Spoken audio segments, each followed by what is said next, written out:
swinging a fly ball to left field deep. Way back! Way back! This ball is gone! A walk-off home run! Newport Gulls win it here in the 11th. This is the Newport Gulls pregame show, live from Cardines Field in Newport, Rhode Island. Branham sets, kicks, and deals. Swinging and a strike three. The Newport Gulls are 2009 Eastern Division champions. Coming up, interviews, stats, standings, lineups, and a whole lot more. Swinging a high drive to deep right. Oh, is this ball crushed? Way back and gone. Joey Manning with a towering shot. Swinging a high drive to deep left. And you can forget about it. Cal Conley with his third home run of the game. Stay tuned. The Newport Gulls pregame show starts now on the NECBL Broadcast Network. In his 8th season covering Newport Gulls baseball, here is play-by-play broadcaster Nick Lima. Good evening and welcome to Cardines Field here in Newport, Rhode Island, where tonight the Newport Gulls return home to take on the Mystic Schooners in NECBL Eastern Division action. Hello everyone, I'm Nick Lima here at Cardines Field. Tonight the Gulls, coming off of back-to-back wins against the Laconia Muskrats on the road, and after a lengthy stretch of games, return home here to Cardines Field. Newport was supposed to play here 2 nights ago on Monday night against the Vermont Mountaineers, but that game was washed away by rain showers and thunderstorms. The rain showers have held off today. They were in the forecast, but it's a beautiful day for baseball. We're under sunny skies here at Cardines Field as Adam Ravenel will get the start for the Newport Gulls to face off against Alex Goin for the Mystic Schooners. Newport 8-3. It's the top of the NECBL Eastern Division, tied with the New Bedford Bay Sox, who face off against the Mystic Schooners, who have had a rough start to the season, just 2-11. The pregame show starts now here on the NECBL Broadcast Network. Coming up next, Catherine Haas has the Gulls' Eye View. Pregame show begins right now, right here on the NECBL Broadcast Network. Welcome back. Now it's the Gulls' Eye View, and we're joined by Alex Daly, our catcher. Alex, how are you? I'm good. How are you? I'm very well. At least it's not super hot like it was the last couple of weeks, right? Yeah, it's been pretty nice lately. So you're one of our catchers, and recently you've been catching a lot with Jeff Malillo injured. How's that been, having to catch every single day in all the games? It hasn't been too bad. We just caught another catcher, so he caught the last 2 games, but now we have 3 solid catchers, although I'm leaving soon. So where exactly are you from, and how did you end up in Newport for the summer? I'm from Woodland Hills, California, and I go to Kansas University. And my coach actually sent me out here because the last 2 years, 2 teammates from Kansas University came out here and they loved it, so I came out here this year. And how have you been enjoying your stay so far in Newport? Oh, I love it. It's beautiful. It's beautiful weather. It's a great place to play, and I'm enjoying my time here. So do you like your host family? Do they have a lot of kids, or is it just a woman or a man, or how's that? They're married. It's been great. They have 2 kids, one 9, and I think the other one's 10. They both play baseball. They come to a lot of games. One of them is actually our bat boy, so it's nice. So how has this experience been different from playing out at school? It's different. I mean, you play more games in a row here, and I don't know, it's just different. You get to meet new people. I like it. So you're leaving us on Saturday, and what are your plans after that? I go back to school Sunday, so Saturday at Laconia is my last game here, and I'm going back for summer school. Do you think you've learned a lot here that you're going to take back and use in your season next year at school, or what have you learned so far? Yeah, I just learned that just to play every day and just to go out and compete on a daily basis. I'm going to miss it here. I like it a lot. I wish I could stay the whole time. You made a lot of friends here. You think you'll keep in touch with all these guys, next year when school starts again? Yes, absolutely. I mean, after every summer ball year, you meet new guys that you like and you keep in touch with. I've kept in touch with a bunch of other players from the last 2 summer leagues, so I think I'll keep in touch with a lot of them. What's the number one thing you're going to miss about being here in Newport? Probably the weather. Yeah. All right, well, thank you very much. Nick Lima will be here next with the Gulls Insider here on the NECBL Broadcast Network. Welcome back here at Cardines Field here in Newport, Rhode Island. Now time for the Gulls Insider, joined today by Mystic Schooners broadcaster Kevin Noonan. Kevin, thank you for joining us today. Thank you, Nick. Pleasure to be here at Cardines. Of course, we'll see you back up in the broadcast booth in just a little bit. This isn't your first time here to Cardines Field. Of course, you saw it last season with the Schooners. This is a very unique ballpark, is it not? It's a beautiful ballpark. If you have high towering home runs, it's the park for you. Last time I was here, the Gulls won 11-2 over the Schooners, and There's a monstrous grand slam to right field and really put the Gulls ahead for good. It's hard to believe, Kevin, that the Newport Gulls, as have the Mystic Schooners, have faced a number of their Eastern Division opponents many times over the last few weeks here in the 2012 season. Newport and Laconia, for example, have met already 5 times, but this is only the second time Newport will be seeing Mystic. Yeah, the Newport Gulls and Schooners faced off at Fitch High School Field in Groton, Connecticut, and the Gulls hit two two-run home runs to beat the Schooners 4-1 in a really great baseball game that was well played and should be a good 8-game series between the two teams this season. Gulls and the Schooners here tonight. Of course, they were supposed to meet at Cardines Field a couple of Wednesdays ago, but that game was rained out. We made up as part of a day-night doubleheader next Tuesday here at Cardines Field. So Newport and Mystic will be seeing a lot of each other coming up in the month of July.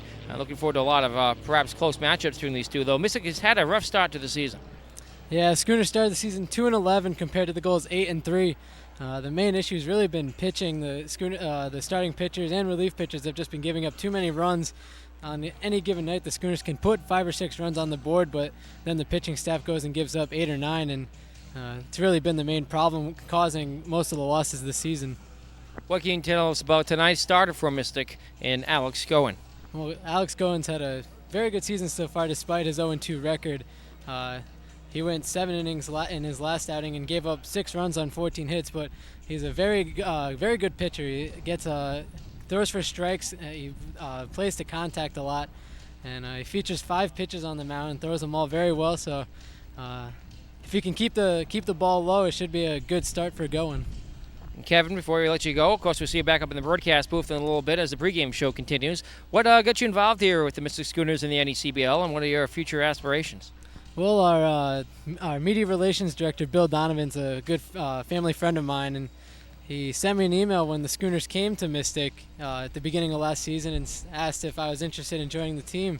And I couldn't pass down the opportunity, and I came back again this summer to continue getting experience, and I just love being a part of the Schooners and the NECBL as a whole. It's a great college baseball league, good for both the players and broadcasters, and at some point, just like every New England broadcaster, I aspire to be on NESN and hopefully take the spot of Don Orsillo when his broadcasting days are done. But if NESN doesn't work out, WEI is right up there as well. I love the Red Sox baseball and hope to broadcast for them one day. As do I. Kevin, thanks for joining us. We'll see you up in the broadcast booth in a little bit. Thank you for joining us. Mystic Schooners broadcaster Kevin Noonan joining us here in the Gulls Eye View, or rather on the Gulls Insider. Newport Gulls pregame show continues. Mike Coombs is next here on the NECBL Broadcast Network. Welcome back here at Cardines Field here in Newport, Rhode Island. Nick Lehman now joined by Newport Gulls manager Mike Coombs. Skip, how are you today? Good, Nick. How are you? Doing pretty well. And the Newport Gulls coming off a couple of wins here. After a couple of losses against the New Bedford Bay Sox, Newport swept the 2-game series on the road at Laconia that was surrounded by a rainout. Yeah, New Bedford's got a good team, and so does Laconia. We were able to piece some things together against Laconia. Up in New Bedford, we blew a 5-run lead, and that's part of baseball. You don't like to see that happen, but you win a few, you lose a few, and then you keep on trucking on and see what you can come up with in the next game. We'll backtrack to Friday night, the Newport Gulls against the New Bedford Bay Sox. It was a tough loss for Newport as the Gulls gave up double-digit runs. It wasn't a pretty game for Newport either. No, it was pretty ugly. If you're thinking pretty ugly. That was an ugly ball game. Those kind hurt. You don't ever like to get beat by that much, ever. That's how it goes. But the Newport Gulls did respond and rebound on the road at Laconia the next night. They were down 7-2, but the Gulls came back in the 4th inning, playing, I believe, 7 runs to take a 9-7 win in a game that, I guess the gods of baseball were looking over the Newport Gulls' shoulder as the light tower went out and the game was shortened after 5 innings. Yeah, the left bank, or the bank over the top of our dugout, went out, and then they had to call down to the city and see if they could get it going. That was under the impression, the umpires told me, that they couldn't get it going. It was burnt out and game done, so they left. But then their GM and head coach wanted to see if we could get it in. Next thing you know, a couple of lights came on, then a couple more came on. Umpires are gone, though, so it's it's a complete game because we played 5 innings. That game was already delayed by rain in the beginning 48 minutes. Of course, rain has been a story so far here in the NACBL. A lot of teams facing trouble with rainouts, but the Gulls have only had 2, both of them home games. They'll have to face the consequences of that when they face Laconia next week here for a doubleheader. Who faces Laconia? Or rather, Mystic here for a doubleheader next week. Mystic here for a doubleheader. So, I'm glad you reminded me of that because I need to tell them when they're going to hit and all that good stuff. So what does that mean for the team going forward? Of course, they'll have an off day Sunday. I believe the host family annual cookout and barbecue is happening, but then it's going to be a long stretch. I think the Gulls have 9 games in 8 days. Right.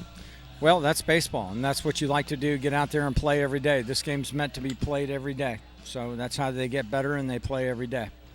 Now, recapping, of course, Newport and Vermont were rained out here on Monday, but the Gulls went back on the road, back to Laconia. They'll be going back there again this Saturday, too, so 3 trips to Laconia in the span of 7 days. But long trip up to Laconia last night. The Gulls coming off with the win. There were 9 home runs hit in the game, 5 by the Gulls. It's like our second home field. I mean, the scheduling, they put us four times at Laconia in the month of June. We don't go to Laconia unless both of us make the playoffs. Yeah, so it's been a little rough getting up there and doing that, and then get up the next morning and go to camp and do that. So it is what it is. I didn't have any power over the scheduling, so we just deal with it. We're starting to see some of the offensive power from the Gulls, particularly in the middle of the order. Steve Anderson's one of the league leaders in batting average. Yell Rosen has also been hitting the ball very well. Yeah, they're seeing it very well. They're swinging at strikes and laying off the junk and just having head-on wrecks. I mean, a head-on wreck is just squaring that ball up and driving it as hard as you can. And both these boys are big and strong, and you're right. They're right in the middle of the lineup. That's like that. You can't pitch around them. You got to pitch to one or the other. Jeff Miller. They said pitch to one or the other. If you don't pitch to one, you get the other. It's great. And Jeff Miller, though, was back in the lineup last night after being sidelined for about 2 weeks with an injury, and he was stellar, going 3 for 4 at the plate. Awesome. He's a great kid, and came to me and said, "Am I in there?" And I go, "Oh, heck yes, you're in there." So we got him a good full 6 innings, and then the game got away. We're winning 12, whatever, and so I decided to put Matt in there, give him another at bat, and let him catch a little bit. So. Of course, Matt Pare joined the team last week. The Gulls will be losing one of their catchers over the weekend. Alex DeLeon only has a couple games left with the team. Yeah, we're going to miss Alex. Alex, with these 11 games, has put us in this position. He has contributed very, very much to the success, our early success here in Newport, and he's going to be missed. I went to him. I asked him. I said, "What games you want to play?" We got 4. You got 4 more. Want to play at least 2 of the 4 because I want to get the other guys at bats too. But I want to be fair to him because he put us in this position with his bat and how he played. So he's going to play tonight and probably play Saturday night. We'll give him a couple nights in between off, and then he'll be headed back to Kansas. So we talked about the future, we talked about the past, now talking about the present. Newport hosting Mystic tonight for the first time of 4 times at Cardines Field this season. Adam Ravenel will make his first start of the season. What can you tell us about him? Adam is a competitor, strong kid. He's got a good head on his shoulders. Of course, Vanderbilt coach Tim Corbin, he recruits some. I've had a lot of his kids in the past, and nothing but top shelf kids that are students of the game. Not only that, they have great talent and compete at a very high level. So Adam's one of those. He's a young man coming up right now. He's going to get his chance tonight to see what he can do, and hopefully he can locate. We've seen him at coaching the first base a few times so far this season. Yeah, he's a good kid. We don't have a first base coach out there, so he jumped out there and volunteered to do that. And you got to like that about a kid when they do something like that. That speaks volumes of him, and it speaks volumes of the program he's from. And finally, Coach, the Newport Gulls defense has been fairly sharp. to start the season. Right now, the Newport Gulls continuing to lead the NECBL. Despite playing the fewest number of games, they lead the NECBL in double plays turn with 18 already on the season, so the infield has been sharp when they need the twin killing. Well, as you know, that's what they say the pitcher's best friend is, a double play ball. So they've just been turning it. I'm able to put quality guys out there each day to, play in the infield and pick them. That's what we like to do, pick them and throw them out. Newport Gulls manager Mike Coombs, thanks for joining us today. Good luck tonight against Mystic and on the road tomorrow at Holyoke. Thanks. I'll see you in Holyoke. We'll see you tomorrow, Skip. That's our pregame visit with Newport Gulls manager Mike Coombs. Newport Gulls baseball is next on the NECBL Broadcast Network. And hello once again from Cardines Field here in Newport, Rhode Island. Nick Lima alongside Kevin Noonan here on the NECBL Broadcast Network. As our pregame show continues, under now cloudy skies here at Cardines. It was very sunny earlier. Starting lineups being introduced for the Newport Gulls and the Mystic Schooners, the first trip of 4 for the Schooners to Cardines this summer. Of course, the Gulls and Mystic have only played once. Newport leading the season series 1-0, taking an opening night win at Mystic, the Gulls' first regular season game of the season, back on June 9th. Seems like a long time ago now. At Mystic, a 4-1 win. DeAndre Wright picking up the win in that one, and Alex Gowen picking up the loss.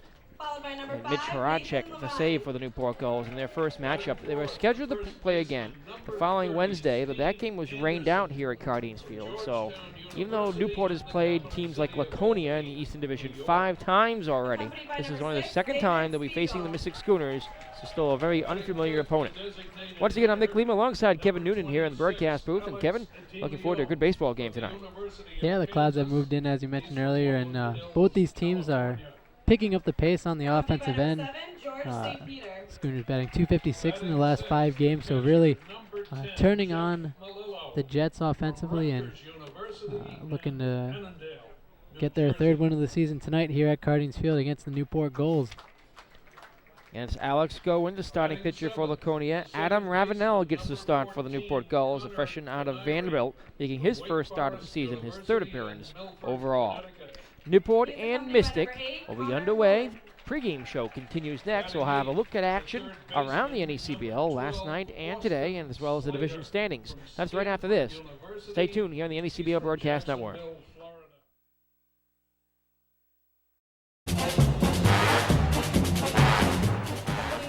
Welcome back here at Cardines Field to look at action around the NECBL. We'll start with last night's games. Sanford at Vermont, that was postponed due to rain. Big storm system making its way off to our north and east. It could cause a couple of pop-up showers later on this evening. There's still a possibility in the forecast. New Bedford and Mystic, it was the Bay Sox who took the win over Mystic 5-3. Last night the Schooners lost 5-3 in a well-played contest between the two teams. It was the New Bedford Bay Sox that kept battling back. Schooners were on the board first when Spencer Haynes came home to score the first run of the game. And then the Bay Sox took a 2-1 lead off the bat of a Zach Stone 2-run home run. Schooners put another run on the board when Spencer Haynes sacrificed bunt Andrew Santamoro home. And then in the top of the 8th inning, the New Bedford Bay Sox hit another 2-run home run, this time off the bat of Alex Baldock, and they're ahead 4-2, and the final ended up being 5-3. Taking the win for the New Bedford Bay Sox in relief was Isaac Greenspan. He went 3 innings, allowed 4 hits, 2 runs, 1 earned, and 2 walks. The loss went to A.J. Vertake in relief, 2 1/3 innings, 2 hits, 3 runs, all earned, 2 walks, and 3 strikeouts. The save going to John Leesky, his first of the year. He went 1 inning and allowed 2 hits. As the Bay Sox won 5-3, and the Schooners dropped to 2-11. So with that, the Newport Gulls remained atop the NECBL Eastern Division, tied with the New Bedford Bay Sox. Newport at 8-3, New Bedford at 10-5, has played 4 more games. Of course, each team has won their last 2. Last night, Newport defeated Laconia 12-7, the final score.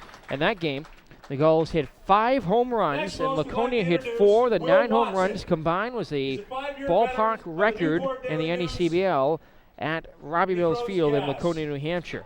In the contest, Jeff Melillo made his return as a Newport Gull, went 3 for 4 with a 2-run homer and 3 runs driven in overall. Brett Winger, a 3-run bomb. Rob Ort went 2 for 4 with a double, pair of runs scored and a single. Connor Canary hit his first home run of the season.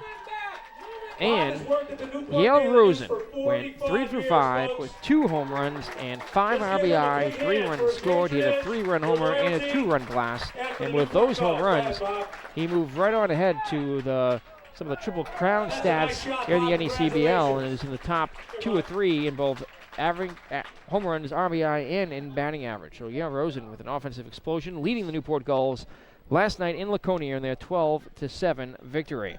Elsewhere around the NECBL last night, the Danbury Westerners defeated the Keene Swamp Bats 6-5. Let's take it down to the field for the singing of the national anthem. Sink or swim, which includes our editor of the Mercury, Janine Wiseman, Liz, Pat, and Lori. They are an a cappella quartet.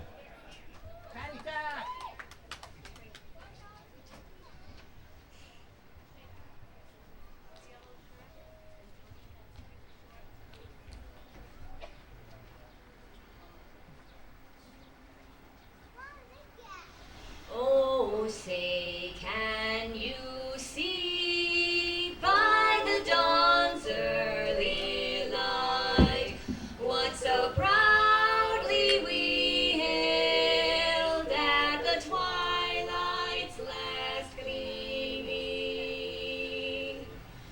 whose broad stripes and bright stars through the perilous fight o'er the ramparts we watched were so gallantly streaming, and the rocket's red glare, the bombs bursting in air, gave proof through the night that our flag was still there.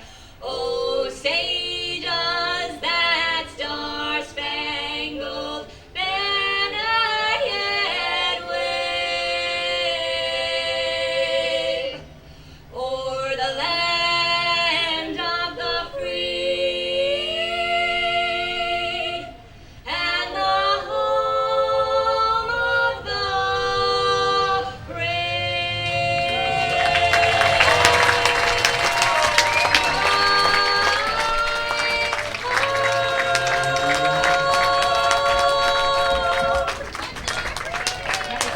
What an outstanding rendition of our national anthem, sung by Janine Wiseman in her sink or swim group with a quartet in a cappella. That was fantastic.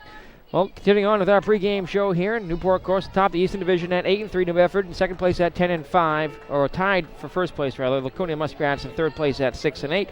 Sanford Mainers at 4-8, and fourth place Mystic Schooners round out the NECBL East at 2-11. Around the league tonight, a lot of games in action. North Adams at Keene, New Bedford's at Laconia, Holyoke's at Sanford, and Danbury's at Vermont. They're all 6:30 start times. We'll be back with the starting lineups next on the NECBL Broadcast Network.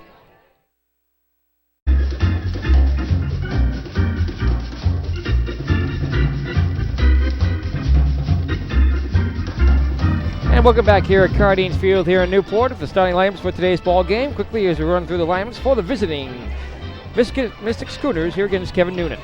Leading off for the Schooners is Anthony Turgeon. He'll play second base. The designated hitter Ryan Lindemuth bats second. Eric Yavarone will play center field and bat third. The cleanup hitter tonight for the Schooners, Jeremy Matos, the reigning NECBL Player of the Week for this past week, will bat fourth and play right field. Blaze Lazinski moving up to the 5 spot. He'll play left field. Spencer Haynes plays shortstop and bats sixth. Connor David getting the start behind the plate for the Schooners. He'll bat seventh. Matt O'Haron moving back to the hot corner will bat 8th. And Scott Kelleher, the first baseman, will rounds out the starting 9 for the Mystic Schooners. He'll be facing Adam Ravenel, making his first start of the summer for the Newport Gulls. He's 0-1 in 2 relief appearances, an ERA of 6 and 3 innings of work. He's given up 3 hits, 2 earned runs, 3 walks, and struck out 3. Opponents hitting .273 against him. The freshman of Vanderbilt in 6 games in relief. Had no record, a 1.80 ERA in 5 innings of work there this spring. Features a fastball, curveball, changeup, and slider. Checks in at 6 foot 285 pounds. Native of Sudbury, Massachusetts. Drafted by the New York Yankees in the 44th round of the 2011 Major League Baseball first-year player draft. For the Newport Gulls, leading off tonight will be Casey Coffin, the right fielder. Batting second, Blake Butera, the shortstop. Hitting third is Yale Rosen, the center fielder. Steve Anderson bats cleanup. Hitting fifth is Alex DeLeon, the designated hitter. Batting sixth is Jeff Milillo, the catcher. Starting at second base tonight, and batting seventh is Connor Canary. Batting eighth, Austin Slater, the third baseman, and rounding out the order for the Newport Gulls, John Norwood, starting in left field, and Newport will be facing off against Alex Goen. Alex Goen, a sophomore out of the University of Hartford, making his second start of the season. He's 0-2 with an 8.00 ERA. In 2 games pitched, he's gone 9 innings, allowed 17 hits, 8 runs, 8 earned, 1 walk, 11 Ks. He's allowed 3 home runs on the season. His last start coming against the Holyoke Blue Sox, where he went 7 innings, allowed 14 hits, 6 runs, all earned, 1 walk, and struck out 7 batters. Interesting appearance, and he features on the mound a 4-seam, 2-seam, curveball, changeup, and splitter. Umpires for tonight's game, Jeffrey Kinney calling balls and strikes behind the plate. Scott Benzie is the field umpire. Game time temperature around 77 degrees under sunny skies. A west-northwest wind gust at 15 to 25 miles per hour blowing from left to right will certainly affect play here tonight. It's Newport and Mystic. First pitch is next here on the NECBL Broadcast Network.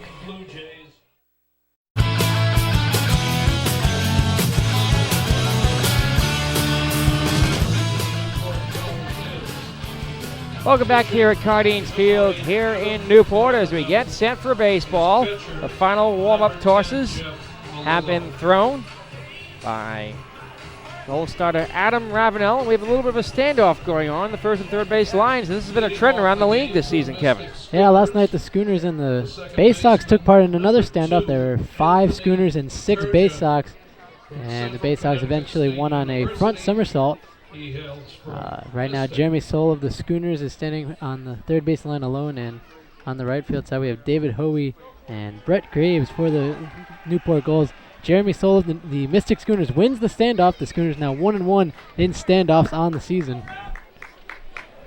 The Gulls players finally gave up on it. There were 2 still out there on the line. So very interesting. I haven't seen that before, and it's been going on around the league so far this summer. First pitch of the ball game, a fastball inside for ball 1 on Anthony Turgeon. Turgeon coming in hitting .231, no homers, 3 RBI. As we're underway here at Cardines Field, the next pitch from Adam Ravenel is a ball inside low, 2-0. Turgeon, a native of Mystic, Connecticut, last night for the Schooners went 2 for 5, had a double where he was stranded at second base. Next pitch comes high and inside as well. Quickly he falls behind 3-0.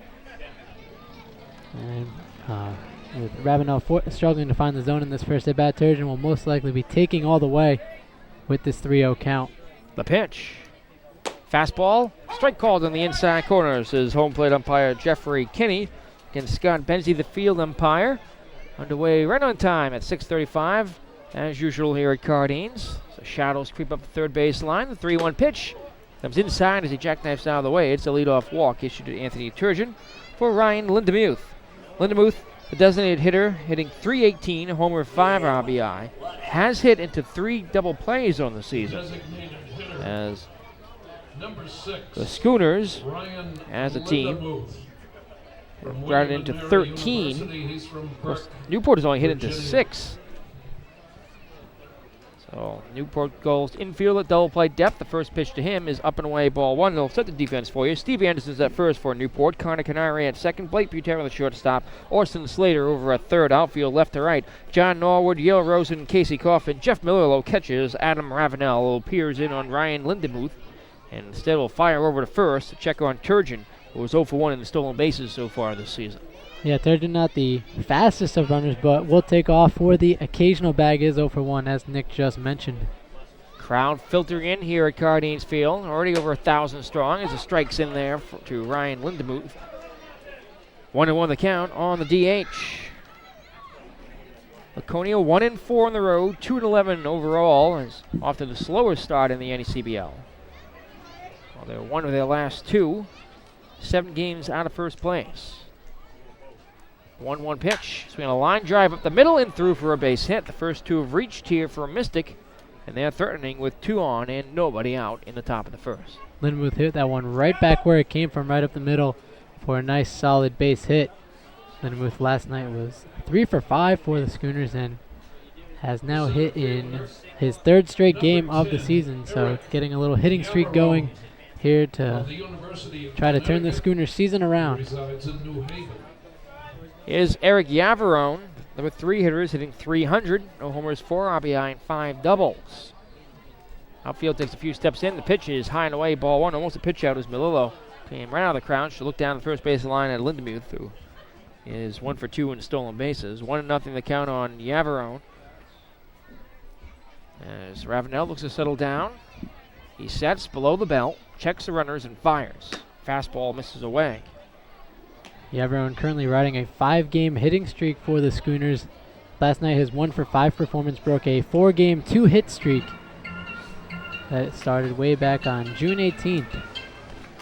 Jeff Melillo sees something wrong with Adam Ravenel, goes out for a brief forward, and Jeff Kinney, home plate umpire, dusts off the plate. Not too familiar with Kinney nor his comrade along the base pass tonight, field umpire Scott Benzie. I don't think I've ever seen either one before. 2-0 the count. Ravenel peers in for the sign, comes set at the belt, checks the runner, kicks and deals. Missing low and away. Off-speed pitch, 3-0. Ravenel has thrown 8 of his first 11 pitches for balls here for the Newport Gulls, and he's one ball away from walking the bases loaded here in the top of the first. From the stretch. Takes his time, now deals the 3-0. It's a strike on the outside corner at the knees. So the crowd still filtering in here under what for the moment were sunny skies. There's a couple of pop-up showers forming up to our north along the Rhode Island-Massachusetts border, though no threat here. Pitch in there for a strike, and Yavarone didn't agree. He already took a couple steps towards first, but he's slowly starting to sneak his way down the line. He didn't toss the bat away or anything, but from 3-0, the count has worked full. A big opportunity here for Ravenel to get his first out of the ball game under his belt. 2 on, nobody out. From the stretch, the payoff pitch. Swing and a miss, he struck him out. There's the first strikeout for Adam Ravenel and the first big out here in inning number 1. Still 2 runners on for Jeremy Matos, the cleanup hitter, who's hitting .320 with a NECBL leading 5 home runs and 8 RBI. He's tied with several players for the league lead in homers, the other being Yale Rosen of the Gulls. Matos, the reigning NECBL Player of the Week, had a phenomenal week where he hit those 5 home runs and drove in 8 runs and scored another 8. Had a fantastic start to his NECBL season. He swings and misses the first pitch for strike 1. Turgeon, who walked, leads off at second. Lindenmuth off at first. He's singled. 1 out, the 0-1 pitch. Slider skips away towards the dugout. Both runners will take off for second and third. Melillo recovers it in front of Newport's dugout. It'll be a wild pitch charged to Ravenel. I want to skip right in front of the plate. Melillo didn't have a shot at it. So now, dangerous jam. 2 runners in scoring position, 1-1 the count. One of the most dangerous hitters in the NECBL as of late in Matos. That was a hard breaking ball that just stayed well outside of Matos. He's always trying to stay away because if that ball's in Matos' wheelhouse, he'll hit it over the fence in left field. Outfield playing deep. 1-1 pitch. Swing a line drive, hooked foul right side. Lands over the Gulls' Nest concourse area. Right field roof seats down the right field line. Well, we don't see anyone up on the Ruddville roof tonight. Not yet, anyway. Party, I'm sure, will be going up there soon. From the set, Adam, the 1-2. Comes just inside. Ball 2. Crowd disagrees with home plate umpire Jeffrey Kinney's call. It's a good job by Matos to get out of the way of that one. Force ball 2 here from Ravenel. from the stretch. Palillo sits up outside. The 2-2 pitch. Swing and a miss. He struck him out. Back-to-back strikeouts here with 2 runners in the scoring position. Ravenel regaining his command here after a shaky first couple of batters for Blaze Lazinski. He's batting just 200, no homers, 2 RBI. The Schooners hitting just 232 as a team, compared to the Gulls hitting 284. Mystic has 8 home runs on the season, has scored 50 times. The pitch in there for a strike. But 50 runs scored in 13 games. To give you a comparison, Newport has scored 76 in 11. The offense hasn't always been there, though they have been playing a few runs a game. It's the pitching that's been laying them down. The pitch. Swing on ground ball, chop, left side, just foul. Schooners ranked 9th in the NECBL with those 50 runs. Only the Sanford Mainers have scored fewer runs than the Schooners. And the Mainers, one team that the Schooners have yet to face in the Eastern Division, had 2 rainouts this past weekend, giving the Schooners a 4-day weekend, making them well rested coming into last night's contest against the New Bedford Bay Sox. Opportunity to go see the aquarium, the Mystic. The 0-2 pitch, low and away, ball 1. As a native of southeastern Connecticut, I've been there many times. I know Monday night it was kind of cloudy all day long in our area, but up in Maine it was raining, and saved the bus trip for that day on Saturday. We made it up there before the heavens opened up. 1-2 pitch. Swing on ground ball, bouncer right side, fielded by Anderson. He'll tag the runner Lazinski for the out. That retires the side. And the Schooners do not score. They strand 2 in scoring position on a hit here in the first. Ravenel strikes out 2, and after a half an inning from Cardines Field, Mystic nothing, Newport coming to bat here on the NECBL Broadcast Network.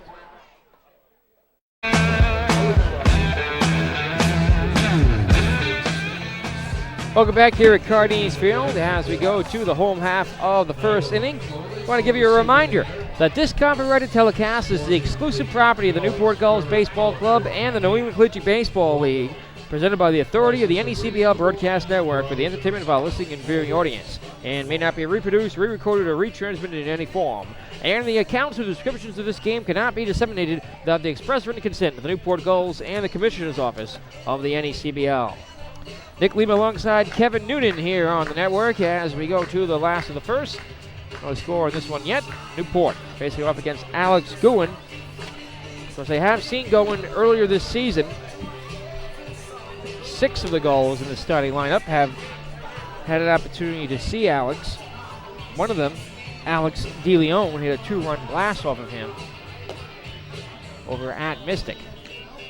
Gowen took the loss in that 4-1 win for the Newport Gulls in his 2-inning pitch. He allowed 2 runs on that 2-run home run from Alex DeLeon. Also allowed 3 hits and struck out 4 batters. So although he's been hit hard, he's also struck out 11 batters on the season. So he's a very exciting pitcher on the mound for the Schooners, and he looks to get his first win of the season here at Cardines Field. Scoring update from around the league. Holyoke and Sanford in interdivision play. They're at the top of the second at Goodall Park. No score there. Bottom of the first at Alumni Field, Keene, New Hampshire. Steeplecats already out over the Keene Swamp Bats, 1-0. Keene Swamp Bats have been cooling off as of late. They're atop the NECBL West at 9-4, but they've lost their last 2. First pitch swinging, and Casey Coffin says a foul to the left for strike 1. Coffin, the leadoff man, hitting .333, a homer, 7 RBI. He's been really good in the leadoff spot, a .467 on base percentage, exactly where you want him. Virtue of 6 walks, 3 hit by pitches, 12 hits, his 3rd best in the Gulls.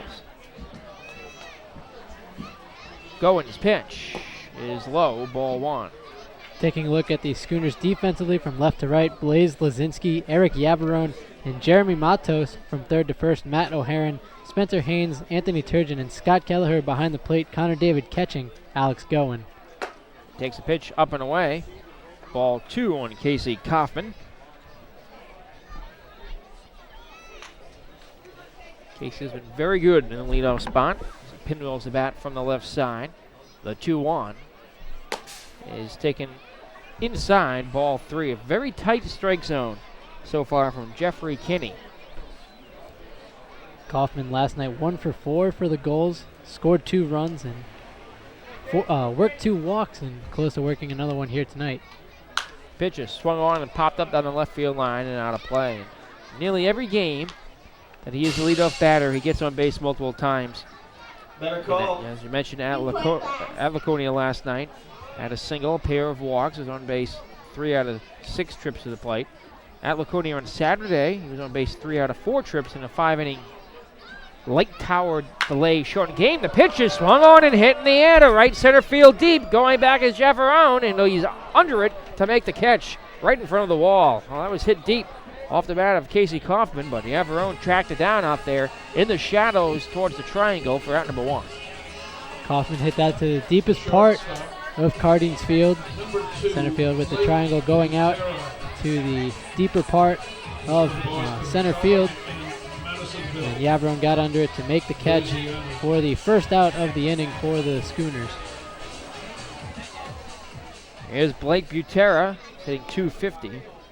Looking for his first extra base hit or RBI. Takes the first pitch strike. Crowd still filtering in here.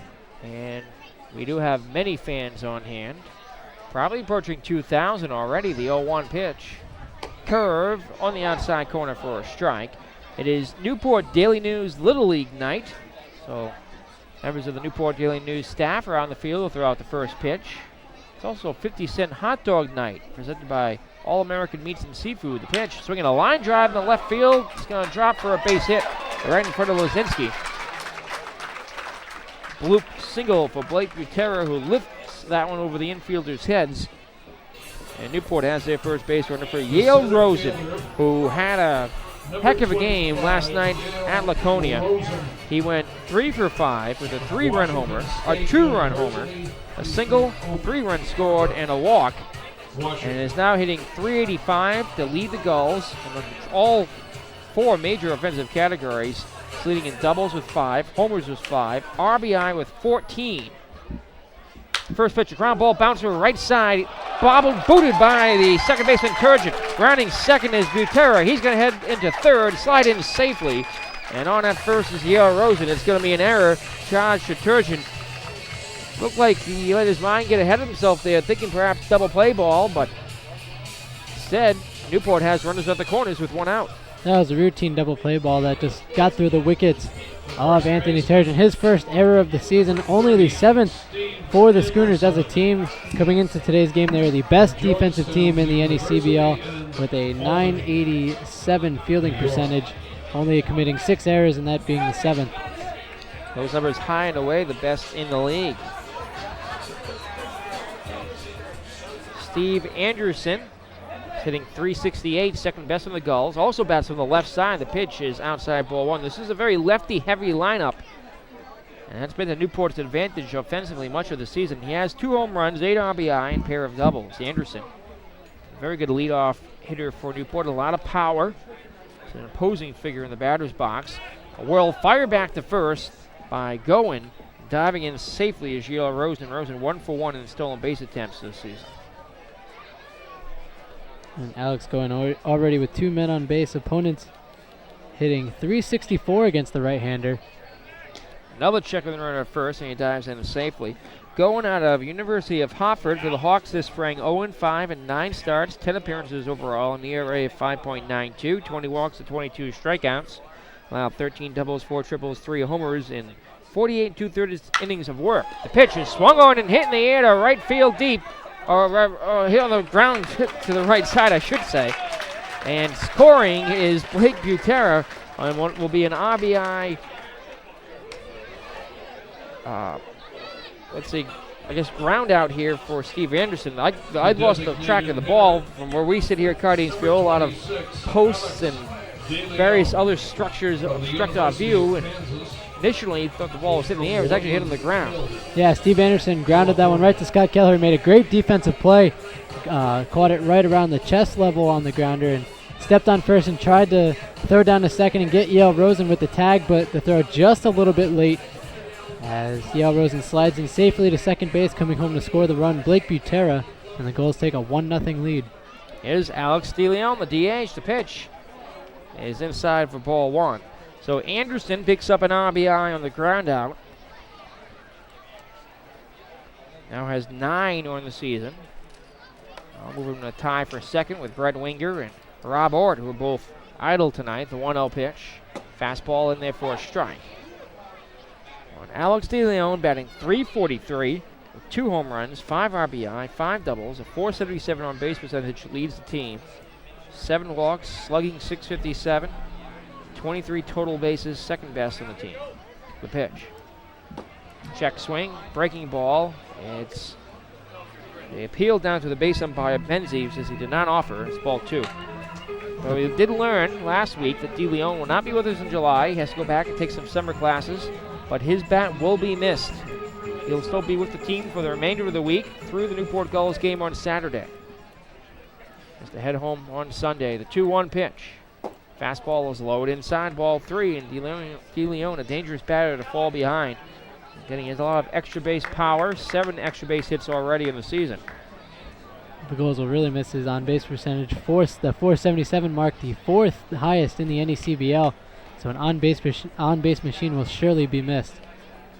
A 3-1 pitch. Swinging a pop-up. Playable on the right side, ranging over Turgeon, the second baseman. And in comes the right fielder, Matos, calling him off. Make the catch. For the out, there retires this side. However, on a single, an error, and an RBI ground out, Newport takes a 1-0 lead after 1 here from Cardines Field. It's Newport 1 and Mystic 0 on the NECBL Broadcast Network.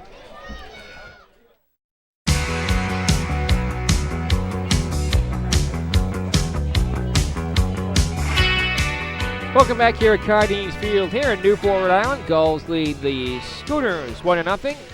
As we go to the second, we'll pause and 10 seconds for station identification here on the NECBL Broadcast Network. NCTV 18 Newport County, the World Wide Web, and on DVD. This is Newport Gulls Baseball on the NECBL Broadcast Network. The Mystic Schooners, the shortstop. Newport jumps out to a 1-0 lead in the first. The Schooners looking to battle back here. As we go to the second, Spencer Haynes, Connor David, Matt O'Haron, 6, 7, 8 in the order to face Adam Ravenel. The pitch. Fastball in the inside corner for a strike. The Schooners have not seen Ravenel yet this season.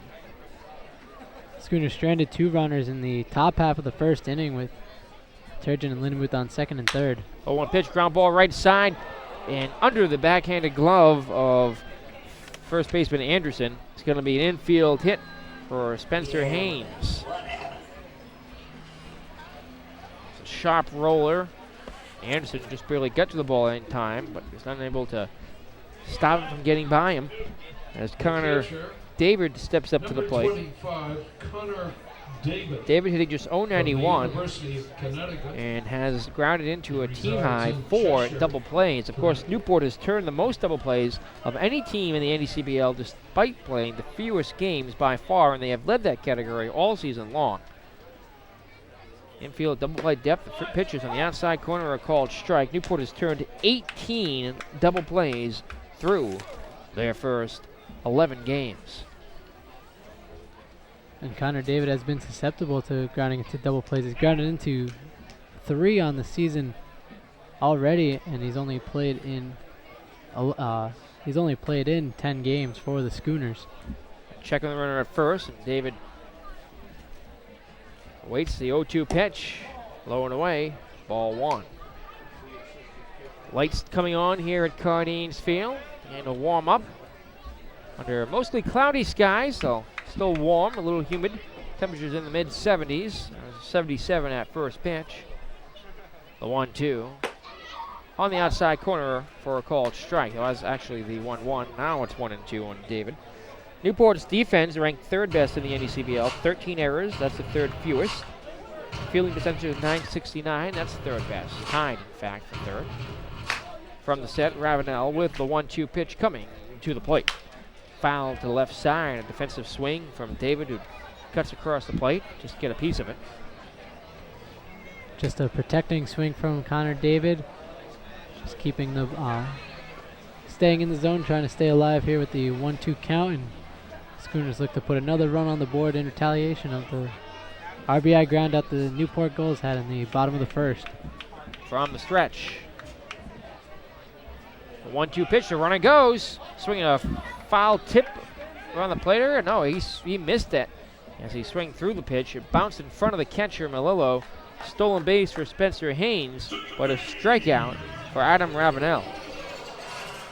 That's one out in the inning. A runner in scoring position. Representing the tying run is Haynes, as Matt O'Heron, the go-ahead run, comes to the plate. Spencer Haynes stealing his second base of the summer. Had that one by a long shot, even if Melillo had a chance to throw that one down. The pitch, wild pitch, gets to the backstop. Throw down the third base, not in time. And making his way over is Haynes. It's going to be a wild pitch charged to Ravenel. Haynes showing off his speed by taking a trip around the bases via a stolen base, and then the wild pitch from Ravenel. Didn't get too far away from the catcher, Melillo, but just far enough for Haynes to slide in safely at third base. Ravenel can be wild. He threw 4 wild pitches in 5 innings for Vanderbilt University this spring. The pitch just outside with a slider. Ravenel's thrown 13 balls on 31 pitches so far, 18 pitches for strikes here through the first 2 innings. Tying run 90 feet away. 2-0 pitch. Up and away, ball 3. Number 8 in the lineup, O'Heron, 167, no RBI, and a team-high 10 strikeouts, tied with his teammate Jeremy Matos. Actually has now 11, including this game.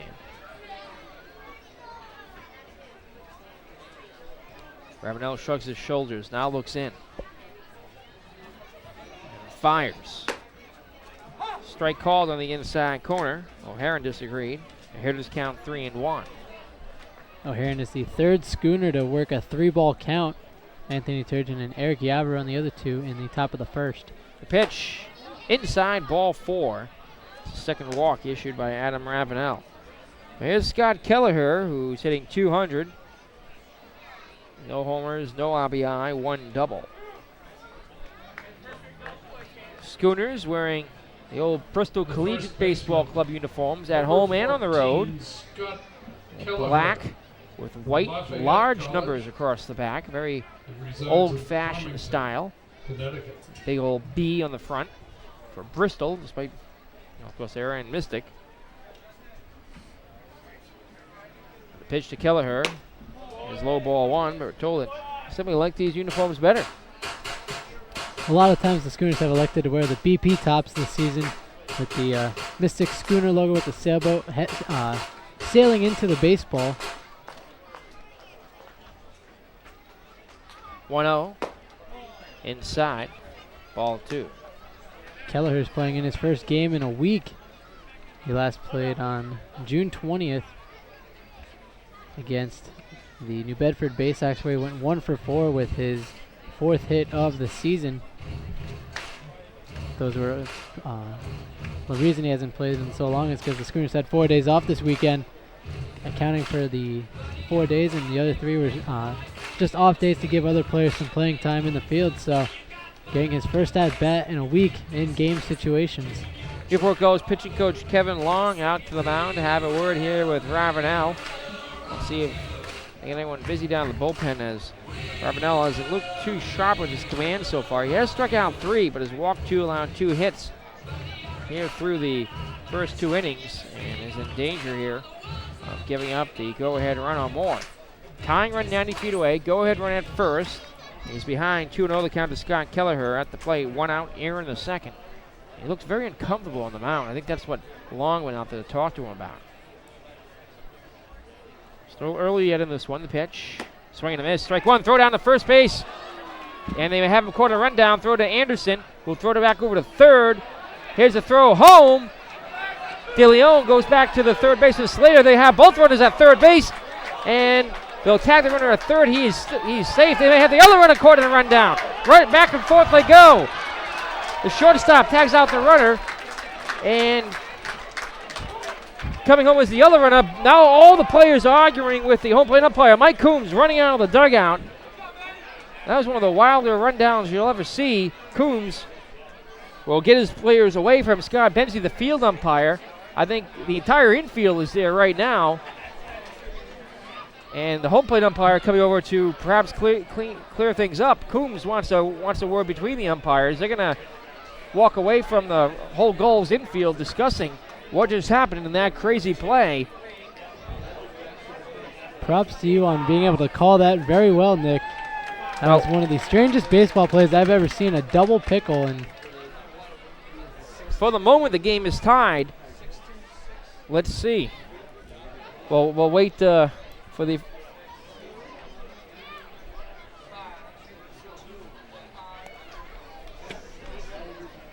Well, the way the conversation's going, it looks like Haynes is going to be called safe. Yeah, Coombs is not happy at all. He's talking about, he's now motioning to the umpires. He was imitating the actions of the umpire, what he did as the bases were, as the play was going on. And so, I mean, the runners are running back and forth. Coombs still has some words for the home plate umpire. And the crowd not happy that the score will remain 1-1.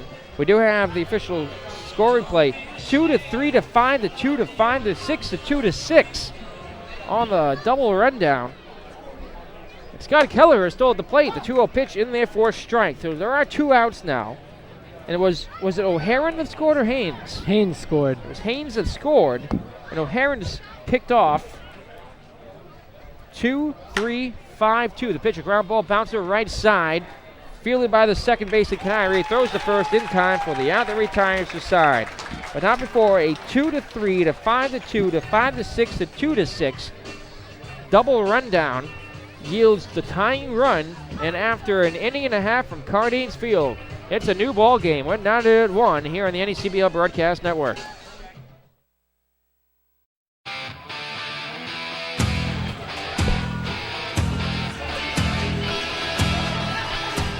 Welcome back here at Cardines Field. 1-1 our score. We go to the home half of the second inning. The fire engine horns wail behind us. Of course, the fire station right across the street from us here in downtown Newport. We're tied at 1. We go to the second. Jeff Melillo, returning Newport Gulls, steps up to the plate. The pitch. And therefore a strike. Melillo has not played a game at home in more than 2 weeks after being sidelined with an injury. Of course, he was here in an all-star in the 2011 season. He had a hard start before he got sidelined. The pitch, a ground ball right side. Bobbled by the first baseman. He boots it, and Melillo will be safe at first. It's going to be an error. Charge to the first baseman Kelleher. Second error already for Mystic. Just like that, the Gulls will get the go-ahead run on with nobody out.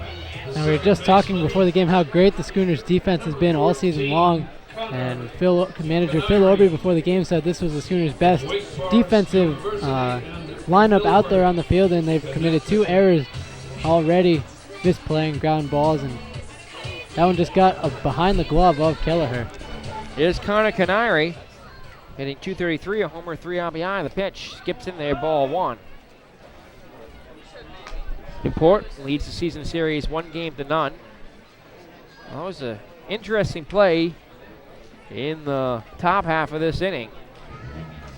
A failed pickoff. Both runners advancing around the base paths. Not quite the fundamentals of baseball, but a run did score. 1 out was recorded.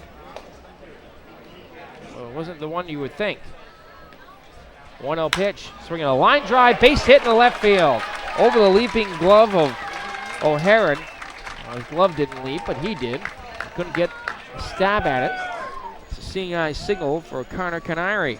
And the Gulls in business here. Runners at first and second with nobody out. But the way Mike Coombs was arguing, he signaled the out call made at third base by the field umpire Scott Benzie. I thought he might be ejected if he kept arguing as vehemently as he was.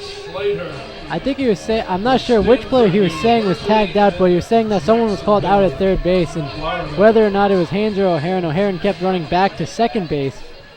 and that caused the Gulls to be away from home plate, allowing Spencer Haynes to come home and score. Pitch to Austin Slater is a called strike on the outside corner. Slater hitting .222 with an RBI.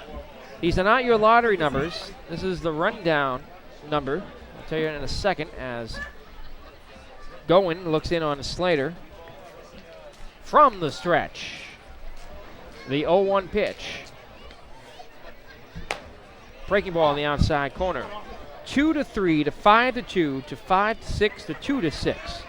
The catcher, the first baseman, to the third baseman, back to the catcher, back to the third baseman, to the shortstop, back to the catcher, to the shortstop. 0-2 the count on Slater. The pitch coming to the plate. Foul tipped and in and out of the mitt of Connor David. He couldn't hang on. Slater just does stay alive. It's a strange play that only resulted in 1 out and a run for the Schooners, giving them the 1-1 tie here in the second inning at Cardines Field in Newport, the home of the Newport Gulls. Of course, the point streak program, for some reason, doesn't, I guess, have the option for a rundown like that. So they have to give him a stolen base of home. The 0-2 pitch, swinging a line drive right at the third baseman. And throw goes back to first. It is not in time, so no double play, but Slater lines out right to third. A shoestring catch made by O'Haron. And had O'Haron thrown that directly to first base, he might have had a pretty good shot at getting Connor Canary off the bag. But O'Haron not quite sure if he actually caught that in the air or not. Started making his way toward third base before deciding to throw to first base. Here's John Norwood batting .150, a homer, 3 RBI from the set, the pitch. Curve, a ground ball, bouncer right side, through for a base hit. Rounding third is Melillo. The ball gets by the outfielder. He will score. Connor Canary coming in right around him. On his way to third is Norwood. He slides in safely. And the Newport Gulls lead it 3-1. I believe an error will be charged to Jeremy Matos, that one getting under the glove. And already 3 errors up by the Schooners here. Early on in the game, 2 runs coming home to score for the Gulls, and they take a 3-1 lead. There'll likely be a RBI single with an error to the right fielder. Casey Kaufman. So it will be an RBI single with an error on Matos, the second error of the inning, third of the game. And that's going to bring out pitching coach Steve Stonoa. Top of the order due up for the Newport Gulls, and they're up 3-1 here in the second. What's already been a bit of a wild game between Newport and Mystic. And the rest of the series is going to be like this. You can imagine we're in for an interesting summer here. This is only the second time they're meeting. They'll meet 6 more times. Playing 3 more here at Cardines Field. The Gulls already almost at their run total in the first meeting. The Gulls won 4-1. And we've already seen a 3-1 lead here in the bottom of the second inning. The last time the Schooners organization came here was last summer as the Gulls won 11-2 on an offensive explosion. Getting the loss in that game was Colin O'Keefe, but Kevin Custodio of the Schooners coming in with 6 innings of shutout relief. The pitch is lowered away, ball 1. Casey Kaufman fly to center. Kaufman had not faced Goen back on June 9th at Mystic. Pitch is cut on and missed. Count now 1-1. 50-cent hot dog night here. I had my Fenway Frank prior to the game. Newport Daily News Little League night. Challenger League fundraiser benefiting from tonight's 50-50 raffle here. The pitch. Wild pitch to the backstop. Taking off for home and scoring will be John Norwood. And the Gulls lead 4-1. Wild pitch challenge to Alex Goen. And Newport extends their lead here. Norwood easily scoring from third as that ball caromed away from the backstop. Did not take a friendly hop back towards home plate. Of course, there's not a lot of foul territory behind home plate here. That ball jutted well in front of the Newport Gulls dugout. No chance for David to chase it down. 2-1 pitch is taken high and away, ball 3. Kaufman Second on the team with 10 runs scored. Third in hits with 12. Third in walks with 6. 3-1 pitch is low. Ball 4. There's walk number 7. And he'll take his base. 2 outs. Another runner on here for Newport, and we'll say Blake Butera. Butera is 1 for 1 with a hit by pitch so far this season against Goen. He singled his last at bat. We're here in the second. Newport already out to a 4-1 lead.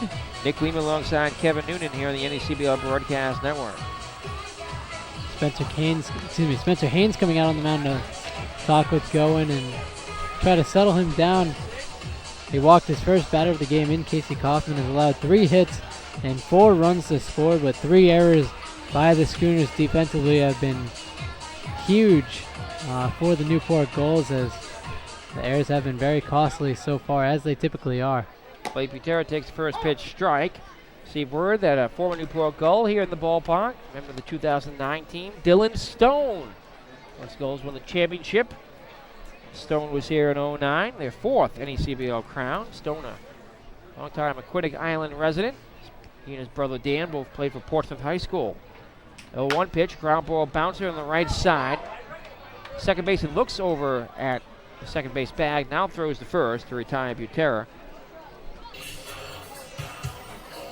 It was a good decision by Turgeon to go to first base instead of trying to get the lead runner Kaufman at second base. There's almost a collision between Turgeon and Kaufman in the base path, but Turgeon fielding it just behind Kaufman and had no line to throw out. Kaufman at second base and electing to go to first for the second out of the inning. 2 down for Yale Rosen, who reached on an error his last time. Rosen very hot as of late. Waits for the pitch. It's taken low. Ball 1. Rosen 3 for 5 last night. He's 4 for his last 7. He's hit 3 home runs in his last 4 games.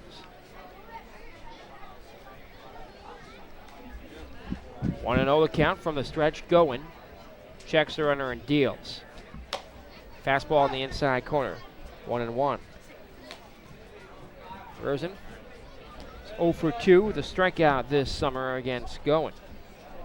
He's a sophomore out of West Orange, New Jersey, University of Hartford. 5'11", 200-pound right-hander. Came into this game in the ERA of 8, looking for his first win. Pitch is in there for a strike. One of his 2 losses, of course, came against Newport back on June 9th at Mystic, in which the Gulls won 4-1.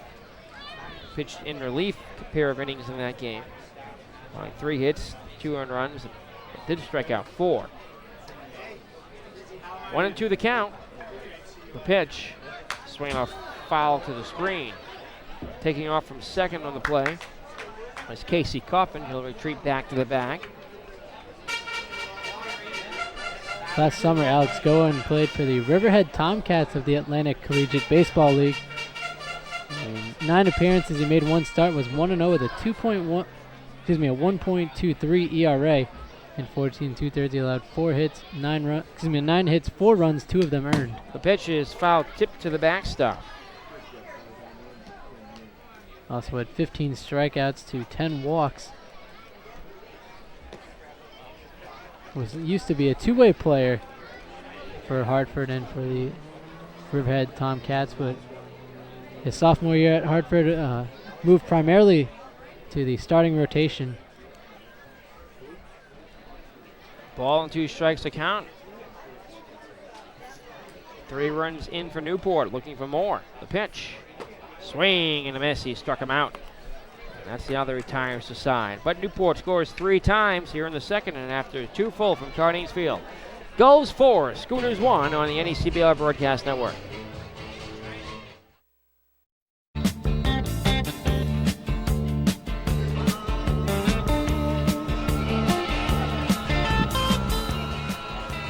Back here at Cardines Field. Go to the third. 4-1, Newport leads it. It'll be the top of the order, due up to face Adam Ravenel. Leading off the third inning, the Mystic Schooners, Anthony the Turgeon walked his last time. He's hitting .231, no was 3 RBI. Step up to the plate here. The pitch.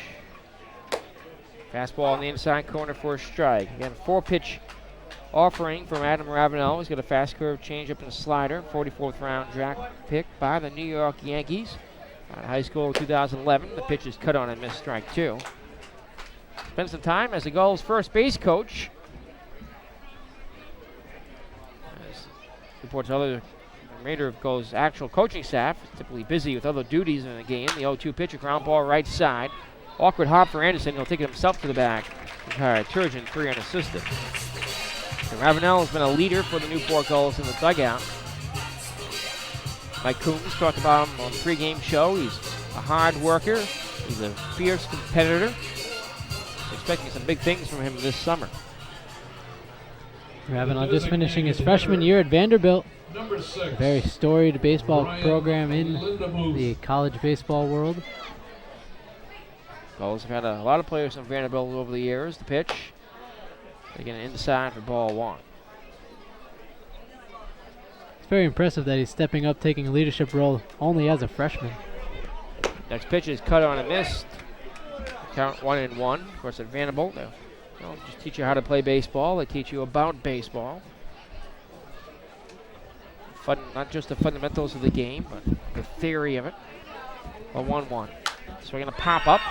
First base side. We get out of play. And over the bleachers onto West Marlboro Street, right behind us. Strike number 2. Better call. Newport Gulls. Heck of a crowd on hand here. 2,000 plus. 1-2 pitch. It's high and inside. Ball 2 on Lindemuth. The Schooners just 1-4 on the road, 2-11 overall, but the Gulls 3-1 at home. Newport's last home game was a loss to New Bedford, hardest loss of the season. A 2-2 pitch, swung on, foul, tipped into the mitt for strike 3, and that's the fourth K in the scorebook for Adam Ravenel. Despite a wild first inning, Ravenel's really settling down. He's thrown 4 strikeouts. Looking very talented and poised as making his first start for the Gulls. The center fielder, number 10, Eric Yavarone. Eric Yavarone takes the first pitch, breaking ball for a strike. For ball 1, I should say. 1-0 the count. Next pitch is on the outside corner. The count will even at 1-1. Fans, want to give you a reminder. You can always email us in the broadcast. media@newportgulls.com. The 1-1 pitch. High and inside. Nearly clipped him with ball 2. That's media@newportgulls.com. We want to hear from you. Do you have any comments, suggestions, concerns, complaints? Are we pronouncing someone's name wrong that you know? If you want to just send us an email, let us know where you're listening from on the broadcast or watching from on the broadcast. We'd love to hear from you, and we'll read it on the air. Shoot me an email, media@newportgulls.com. Let us know you're out there. And we're here to try and make our broadcast the highest quality possible, though, of course, it's always hard here at Cardines Field. The 2-1 pitch is low, ball 3. We have the sound system, the speakers blaring right over us. There is no press box here. We're in the bleachers behind home plate, so it's an awkward place to call a game. For sure, the 3-1, ground ball, chopper foul, third base side. From where we sit, we have all sorts of posts and other framework of the ballpark in our way and obstructing our view. And of course, we can't even see down the right field line because of the infamous warehouse out there. This is a very interesting ballpark. If you've never seen it, you have to. If you're a baseball fan, it's the most unique ballpark around. The 3-1 pitch. The 3-2 is swung on and missed, strike 3. Back-to-back strikeouts for Adam Ravenel, who looks sharp here in the third. A 1-2-3 inning, side in order after 2.5 from Cardines Field. Still Newport 4, Mystic 1 on the NECBL Broadcast Network.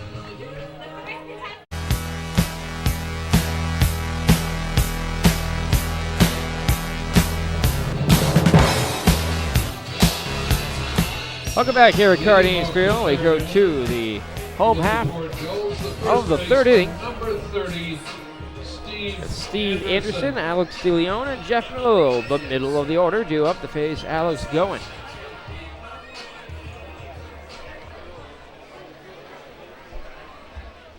First pitch of the inning, a breaking ball in the outside corner, a called strike. Anderson drove in a run on a grounder in the first. Now has 9 ribbies on the season. Pitch, curve, drops inside for ball 1. Newport, middle of a long stretch. Of course, they were at Laconia last night. Supposed to host Vermont here on Monday, but that was rained out. Pitch, foul tip to the screen. Shakes up a backstop camera position, one of 5 cameras we have for you here in the broadcast.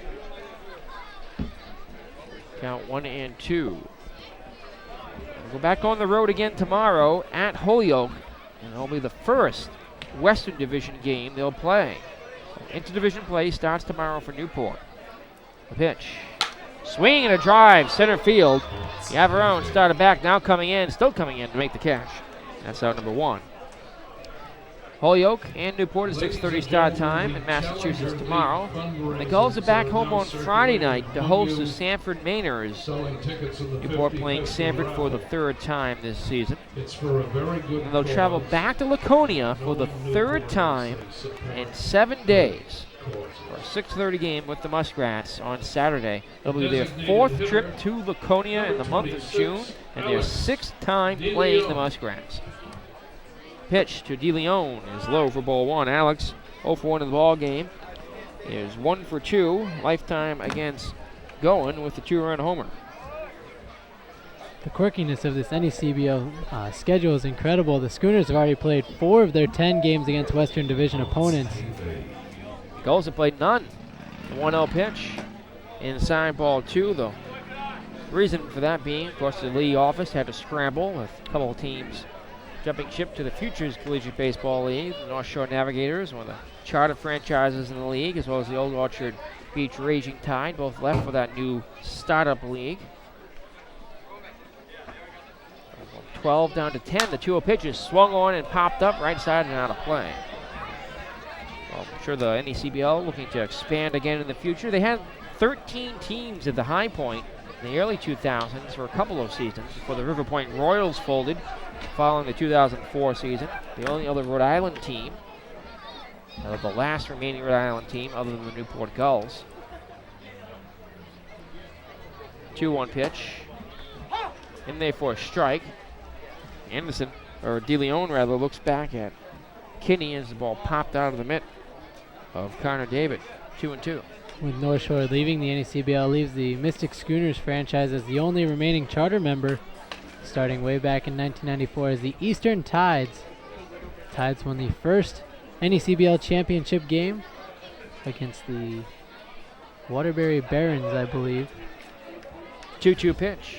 Curve is swung on and lifted in the air to shallow right field. Matos coming in, now drifting back in front of the wall. He makes the catch. There are 2 down.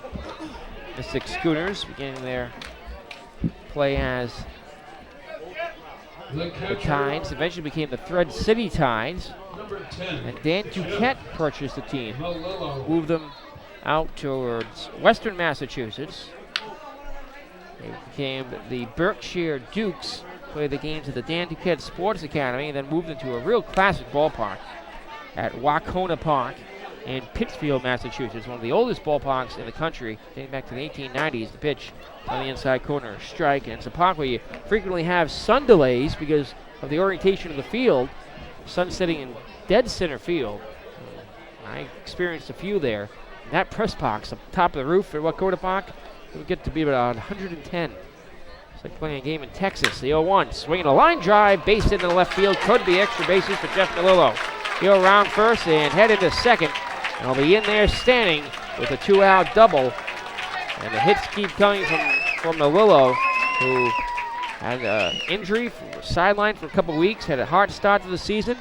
He came back last night in Laconia, went 3 for 4 with a 2-run homer and an RBI single, and now has a double here tonight. Great piece of hitting by Melillo there, splitting the gap between left and center field. 2 outs, 1 on for Connor Canary, hitting .233. Single was last time, came around to score. Mystic play the games in Pittsfield for a number of years as the Dukes, and they were rivals with the Gulls in the then Southern Division of the NECBL. Pitch outside, ball one. And then became the NECBL East 2010. The Pittsfield team is sold by Duquette, the group that moved it to Bristol, Connecticut, where it became the Bristol Collegiate Baseball Club, the 1-0. Swing a little flare in the left field. That's going to drop down for a hit. DeLillo will stop at third. And Connor Canary's 2 for 2. Runners at the corners now. Some 2-out hits being strung together by the Gulls. One more will get a run home. Austin Slater lined to the third baseman. He's hitting .222 with an RBI and a double. Bristol's franchise lasted there just a year. They did play at Muzzy Field, also a very classic ballpark, very well taken care of, former minor league field. And now they play over at Fitch High School. Been there for 2 seasons. Newport will be making 3 more trips there this summer, at least. Going, has to worry about runners at the corners. He sets, now steps off. Slater will step out, tap the plate, look back out on the starting pitcher for the Schooners. The pitch is inside, ball one. These two franchises have met a couple of times in postseason play. Call Newport and Pittsfield in the 2008 Division Championship Series as the pitch. Instead of checking the runner at first, Canary dives in safely. Canary 1 for 2 at stolen bases this season so far. That was a wild series back in 2008. The 1-0 pitch, high and inside, ball 2. Of course, none of these players remember it, except perhaps for Jeff Melillo's older brother Mike. Played for the team for 2 seasons. 2-0. Ground ball bouncer up the middle, through for a base hit. He'll get a run home. Melillo crosses the plate. It's an RBI single for Austin Slater. Picks up Ribby number 2 on the season. And Newport out on top, 5-1. Good piece of hitting by Slater right there, hitting it right back up in the middle. Fastball that was just sitting right down the middle, and Slater hits it back up where it came from, and coming home to score with the RBI off the RBI single was Jeff Melillo, scoring his 2nd run of the game for the Gulls. Here's John Norwood, an RBI single his last time, made it to third, or an error by Matos, the right fielder. Scored on a wild pitch. The pitch to him, swung on a miss. Newport cruising so far in this one, as the Schooners have struggled defensively. It's been the story of the season so far for Mystic. So, pitch is on the inside corner for a strike. More so on the pitching side than the actual fielding side, though tonight it's the fielding that's been hurting them. 3 errors, including 2 in the second. They were costly. As a result, now all the runs are going are earned. The pitch, a ground ball coming back here to the mound. Alex stabs it on the hop. Will throw across to first in time for the out. There retires the side. But Newport gets another run across on 3 straight hits here in the third. And after 3 full from Cardines Field, Gulls 5, Schooners 1 on the NECBL Broadcast Network.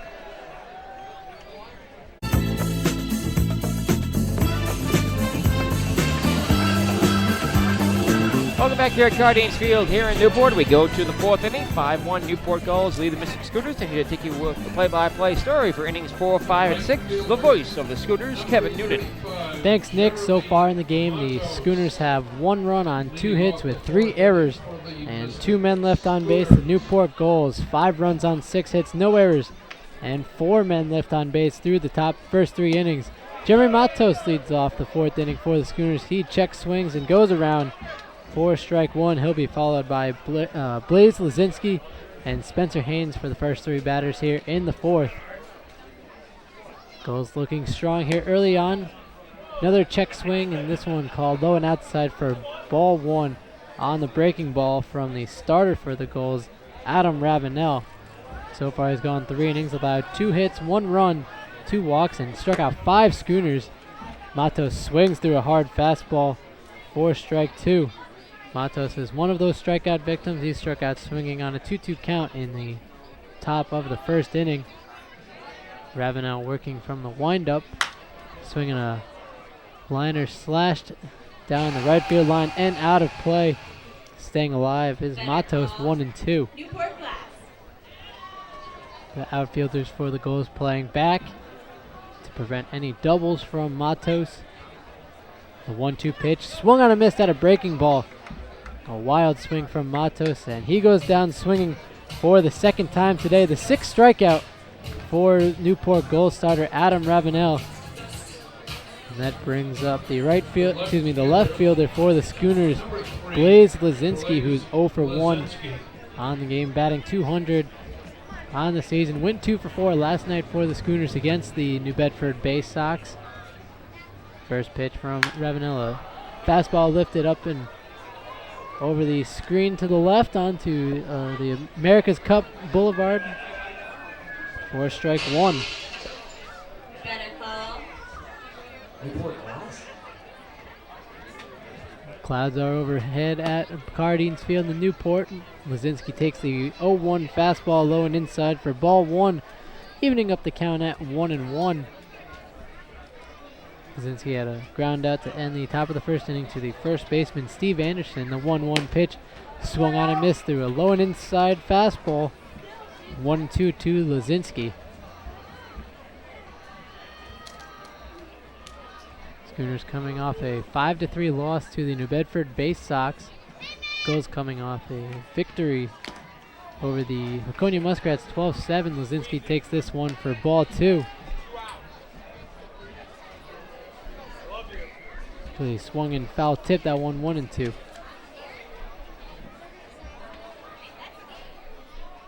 1-2 grounded down the first baseline and foul. Staying alive is Lazinski, 1-2 with the 1 out here in the top of the 4th inning. Jeremy Matos, the leadoff man, struck out swinging, the 6th strikeout victim of Ravenel. Schooners only with 2 hits on the day so far. Fastball taken for a ball by Lazinski. 2-2, evening up the count. Lazinski, the only left-hander in the lineup. One of 2 left-handers in the lineup today. 2-2 lifted, fouling out of play down the left field line. Lazinski putting on a nice at-bat for the Schooners here. Staying alive, 2-2. Already faced 7 pitches. Better call. From Ravenel in this at-bat. Gulls lead 5-1 over the Schooners here in the top of the 4th inning.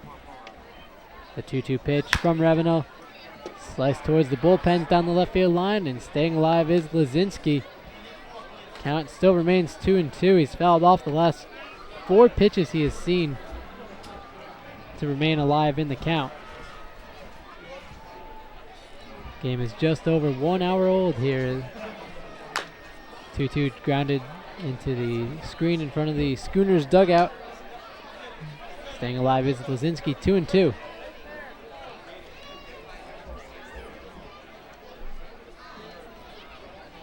All the foul balls off the bat of Lazinski. Home plate umpire Jeffrey Kinney in need of a fresh set of baseballs.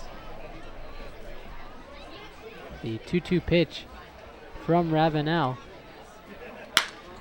Grounded down the third baseline and fielded and bobbled by the third baseman Austin Slater.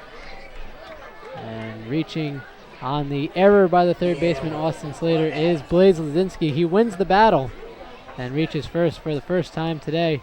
The first error of the game for the Newport Gulls. Number 1, Spencer Haynes. So a 10-pitch at-bat to Blaze Lazinski, and he reaches base for the first time today. Adam Ravenel already thrown 65 pitches through 3 1/3 innings, 39 for strikes, 26 for balls. That brings up the shortstop, Spencer Haynes. First pitch, a fastball taken high and outside for ball 1. He singled the lead off the top of the 2nd inning, then stole second, advanced to third on a wild pitch, and came home to score on one of the strangest plays I have seen in my life in baseball. The 1-0 pitch from Ravenel, grounded to the third baseman. That's off the glove of Slater, moving up to second base and putting on the brakes, diving back into second base is Lazinski, reaching on the single. Second hit of the day for Spencer Haynes. Moving up to second is Lazinski. Haynes in his first at-bat came home to score on a 2-3-5-2-5-6-2-6 double pickle. Matt O'Haron was tagged out between second and third bases. David. And Haynes on with his second hit of the game. Only the third on the day for the Schooners. They trail the Gulls 5-1 here at Cardings Field in Newport, Rhode Island. Brings up Connor David, the catcher tonight for the Schooners. The first pitch he sees, an off-speed pitch grounded into the fence in front of the Newport Gulls dugout. He's down the count 0-1. See a lot of hot dogs in the stands. This is 50-cent hot dogs night. The 0-1 pitch from Ravenel, working from the stretch with runners on first and second. Swing and a miss through the curveball that broke well in front of the plate. David unable to stop the swing, and he's quickly down 0-2. Lazinski leads off second for the Schooners. Spencer Haynes at first. Connor David, the freshman out of the University of Connecticut, batted .333 for the Huskies in his 25 games, started 13 for the Huskies. Swing and a miss, another curveball bounced in the dirt by Ravenel. Two great curveballs, and Connor David goes down on 3 straight pitches for the second out of the inning, the second strikeout of the inning, and already the 7th of the game for Adam Ravenel. All 10 NECBL teams in action tonight. Bedford Bay Sox lead the Laconia Muskrats 5-0 last of the second at Robin Mills Park. Bedford out to a big lead already. That team is very hot as of late. No score top of the third at Recreation Field, Danbury and Vermont. First pitch into Matt O'Haron, a fastball taken that down the middle for a called strike one. He walked in his first plate appearance before that double pickle that resulted in him getting out and Spencer Haynes coming home to score.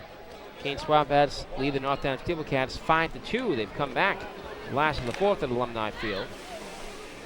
0-1 fastball down the middle for strike two. O'Haron down 0-2, the fifth straight strike thrown by Ravenel. And over at Goodall Park, Sanford, Maine, they go to the last of the fifth. Holyoke Blue Sox 3, Sanford Mainers 2. Here in Newport, it's 5-1 Gulls over the Schooners. 0-2 fastball misses low and outside for ball one. Ravenel on the game has thrown 72 pitches, now 45 for strikes and 27 for balls. The 1-2 pitch from Ravenel. He works from the stretch with runners on first and second. Bounced in there. Nice stop by Melillo behind the plate. Stays alive. 2-2.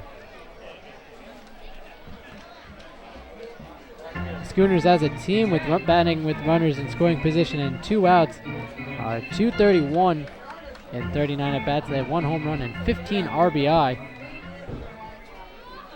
The 2-2 pitch into O'Haron. Swung on a miss, strike 3. Ravenel strikes out the side and strands runners on first and second. We head to the bottom half of the 4th inning with the Newport Gulls leading the Mystic Schooners 5-1 here on the NECBL Broadcast Network.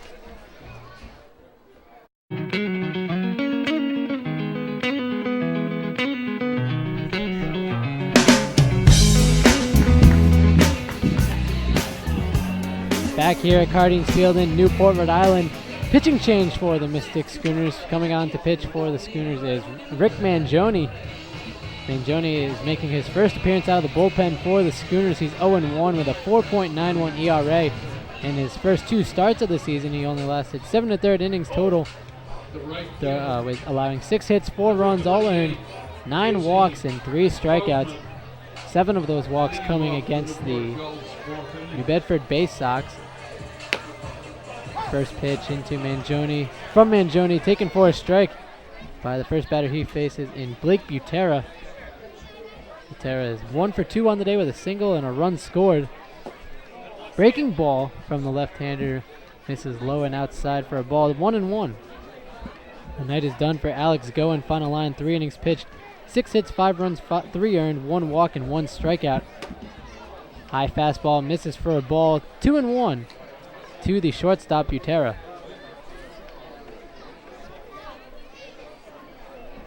Excuse me, Casey Kaufman, the batter for the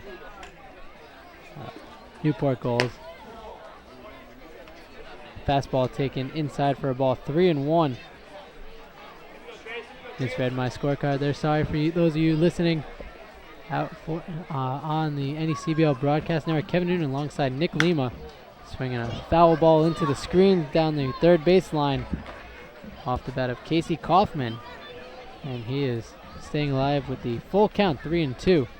Kaufman is 0 for 1 on the game with a fly out to the center fielder Eric Yavarone, and was stranded at second base in the bottom of the second inning when he walked. The only walk allowed by Alex Goen on the night. And Joni shakes off a few calls from Connor David, and stepping out calling time is Kaufman, the right fielder for the Gulls. Gulls lead 5-1 over the Schooners here in the bottom of the fourth inning. The payoff pitch taken inside for ball 4. Mangione walks his 10th batter of the season. And Blake Butera is on first base with his second walk of the game. That brings up the shortstop, a pinch hitter for the Gulls. That will be number 22, Joel McKeithen. McKeithen on the season batting .207. He comes in for Blake Butera here in the bottom of the fourth inning.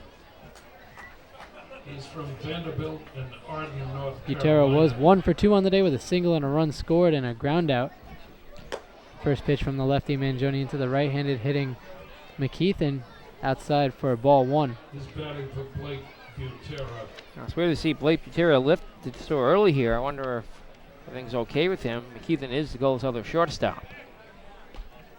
Mangione checking on Kaufman over there at first base.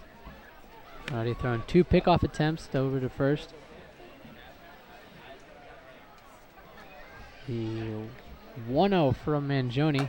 Swung on a miss, strike 1 into Joel McKeithen.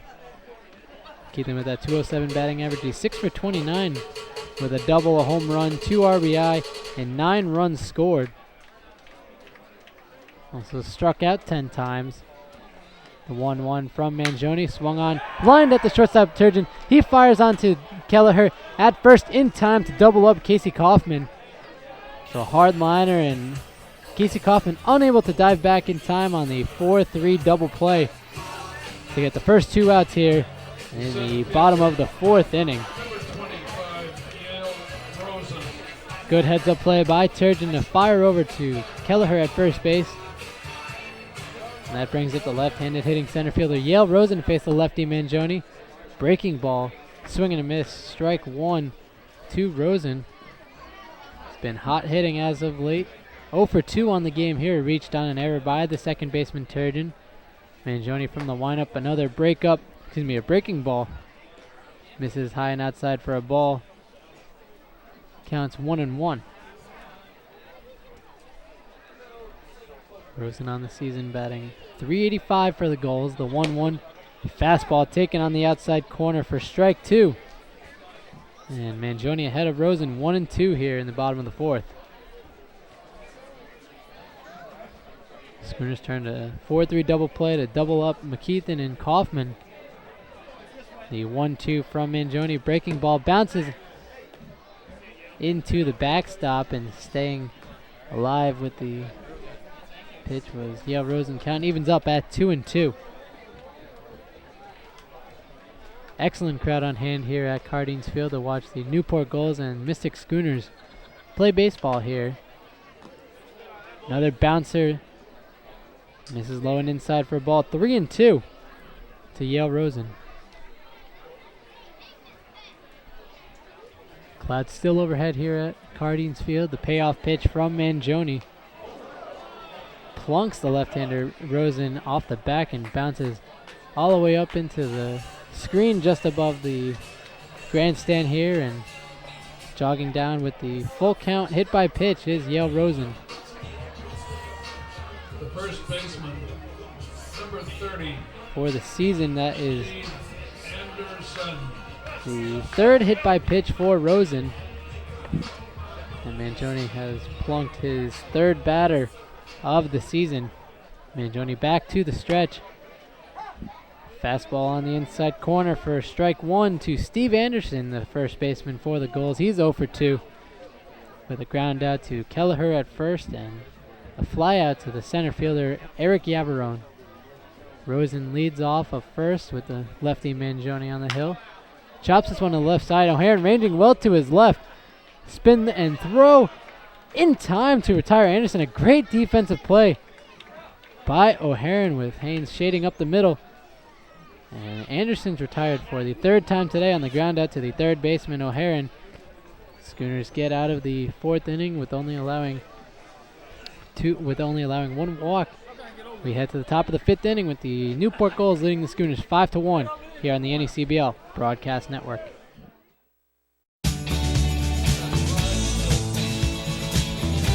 Back here in the top of the fifth inning at Cardines Field, new pitcher on the mound for the Newport Gulls, left-hander Mitch Horacek coming on the pitch here in the top of the fifth inning.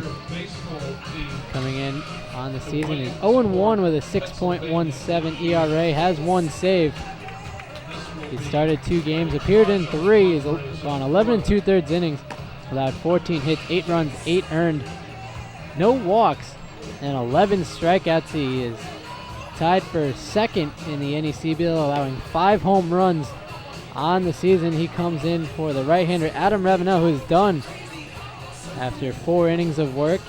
Allowed 3 hits, 1 run, 2 walks, and 8 strikeouts. So a good outing for Ravenel, and he'll take the no decision in the game because he didn't go 5 innings to factor into the decision. Horacek will face the 9-1-2 hitters for the Schooners in Scott Kelleher, Anthony Turgeon, and Ryan Lindemuth. Horacek, left-hander, 6'5", 215-pound sophomore out of Dartmouth, native of Highlands Ranch, Colorado. Ladies and gentlemen, This spring, Dartmouth College, 4-3 at 5.47 ERA in 9 starts, had 3 complete games. 54 1/3 innings of work, 72 hits, 36 runs, 33 of them earned, walking 10, striking out 47. So very effective this spring, has been very effective so far this summer for the Newport Gulls, and did pick up a save against Mystic back on June 9th. First pitch from the tall left-hander down the middle for a strike fastball to Kelleher. He takes it for strike one, the 0-1. Another fastball lifted, blooper to the second baseman, Connor Canary. He makes the play. And Kelleher goes down with the pop-up to the second baseman for the first out of the fifth. So a great outing from the starter, Adam Ravenel, only able to go 4 innings for the Gulls. Struck out 8 Schooners in those 4 innings. So 8 of the 12 outs were strikeouts from the right-hander out of the freshman from Vanderbilt. Brings up Anthony Turgeon to face Mitch Horacek. Takes that one high and outside for ball 1. Turgeon on the day for the Schooners is 0 for 1 with a walk and a ground out to the first baseman, Steve Anderson. Takes a hard fastball down the middle for strike 1, evening up the count at 1-1. Turgeon's followed by Ryan Lindemuth in the order. This one's crushed to deep left field. Coming over to make the play is the left fielder, John Norwood. Nice running catch at the knees. And Schooners quickly have 2 away here in the top of the 5th. First, it looked like that ball might drop, but a little shoestringer made out there by Norwood as the ball dropped very quickly and left. Wind, which was with us earlier today, was blowing 15 to 20 miles per hour, gusting to 30. It has died, and that flag is not moving at all up the first base line, though. Of course, the true indicator is at the visitor center across the street. Fastball into Ryan Lindemuth. Fouled up and over the dugouts on the first base side for strike 1. The 0-1 misses inside a fastball, 1-1 to the designated hitter, Lindemuth. He's 1 for 2 on the day with a single and a strikeout, swinging one of the 8 victims of Adam Ravenel. Lifts this one over the grandstand here at Cardines Field, and Lindemuth quickly down the count, 1-2. Left-hander Horacek working quickly. The 1-2 pitch grounded to the third baseman. Nice stop by Slater. He fires on Anderson at first base in time to retire Lindemuth. The Schooners go down in order for the second time today. We head to the bottom of the 5th inning with the Gulls leading the Schooners 5-1 here on the NECBL Broadcast Network.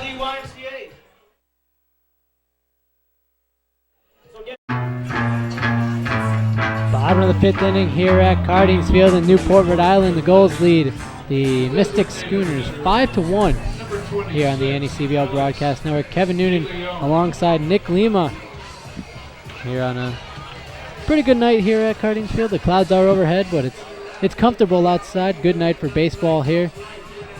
Coming up to bat to face Rick Mangione, the 5, 6, 7 hitters for the Newport Gulls, and Alex DeLeon, Jeff Malillo, and Connor Canary. The first pitch from the left-hander, fastball, misses low for ball 1.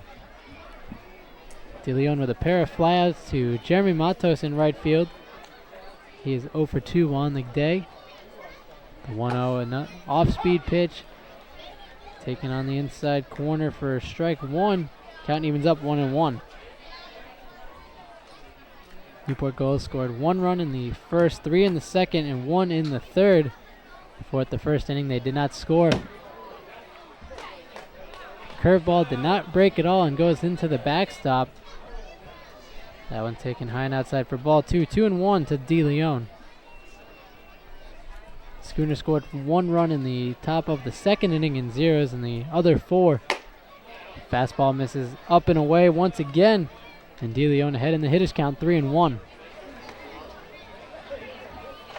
Newport Gulls with 6 hits on the day through the first 4+ innings. The 3-1 pitch to DeLeon, taken high and outside for ball 4, and DeLeon walks for the first time today. He's the 3rd member of the Gulls to draw a walk here against the Schooners pitching staff. Number 10, Jeff Malillo. Gulls have had their fair share of base runners between the errors, walks, and hit by pitches, and the hits for the Schooners. Gulls have had 11 base runners so far through the first 4 innings. First pitch fastball gets the inside corner against Jeff Malillo for a strike. 0-1. Malillo's 1 for 2 on the day with a double, reached on an error and scored 2 runs. 0-1 fastball misses high for ball 1, evening up the count at 1-1. Mangione, a junior from Seton Hall University, played with the New Bedford Bay Sox last summer in the NECBL. The 1-1 from Mangione, the left-hander, misses up and away once again. 2-1 has had a problem following through here so far in his outing with the Mystic Schooners. Down in the count to Malillo, 2-1. Mangione's from Orange, Connecticut. Attended Notre Dame High School in West Haven, Connecticut. 2-1 misses away, 3-1. And the second straight hitters count from Mangione. Last summer for the Bay Sox, he made 12 appearances, went 2-2 with a 5.21 ERA. In 19 innings pitched, he allowed 17 hits, 17 walks, and 20 strikeouts. The 3-1 pitch from the lefty. This is low and outside ball 4. He walks the second straight batter in the 5th inning. 3rd walk he has allowed on his outing out of the bullpen for the Schooners. So 2 base runners on here for the Newport Gulls. In the bottom of the 5th inning, Alex DeLeon stands on second base. Jeff Malillo on first, and that brings up the second baseman for the Newport Gulls, and Connor Canary. He's 2 for 2 on the day. He'll wait for his at-bat after a pitching visit from the pitching coach of the Schooners, Steve Stanoha. Connor David joining him on the mound for the visit. Schooners pitching has had a rough go of it. Alex Goen allowed 6 hits and 5 runs to score in his 3 innings of work. Mangione hasn't allowed a hit yet, but he's walked 3 batters. 2 of them here in the bottom of the 5th inning. Mangione from Seton Hall University. Left-hander this past spring for Seton Hall went 1-3 with a 5.40 ERA in 16 appearances and 7 starts.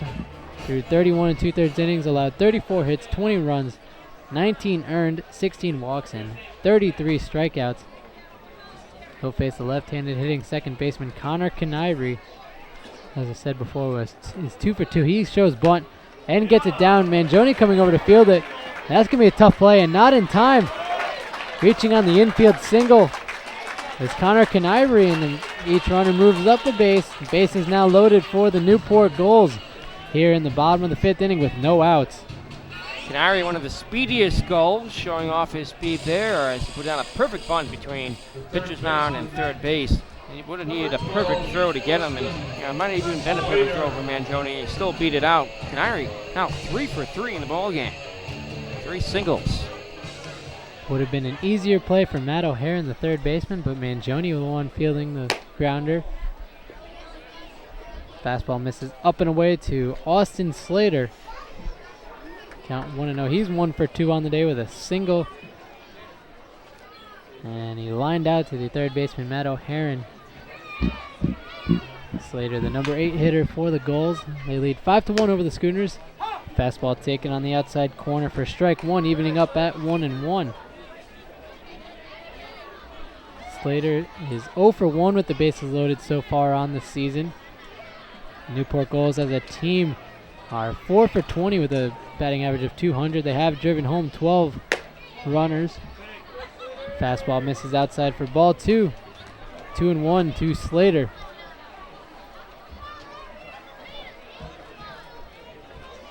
So 2 walks and a single loaded up the bases for the Newport Gulls here in the bottom of the 5th inning. No outs. They lead the Schooners 5-1. Another fastball misses up. And Mangione 1 ball away from walking home a run. Counts 3-1. There's nowhere to put Slater. Batters are hitting .250 against Schooners pitching with the bases loaded. The 3-1 swung on and lifted into the screen to the left of the Newport Gulls dugout. Fills up the count for Slater, 3-2. Hey there on land, right on top of the press box roof. Rolled down behind us. When facing Mangione, batters are 0 for 1 with the bases loaded. The payoff pitch from Mangione misses high, a fastball, ball 4. Walking home a run, coming home to score is Alex DeLeon. He scores the 6th run of the game for the Newport Gulls. Control has been an issue for Rick Mangione. The 4th walk he's allowed on the game. Also hit a batter. And Slater, the 3rd walk of the game, and coming out to the mound for a visit is Phil Orby. And the night is done for the left-hander Rick Mangione. We will take a quick commercial break here on the NECBL Broadcast Network. We'll be back just after this break.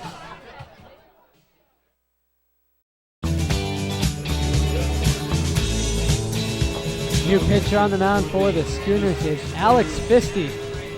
He replaces the first relief pitcher of the game for the Schooners, and Rick Mangione. The book not closed on him yet, as he has left with the game with the bases loaded. Fisty coming in on the season has been a godsend for the Schooners out of the bullpen. Used as a long relief man.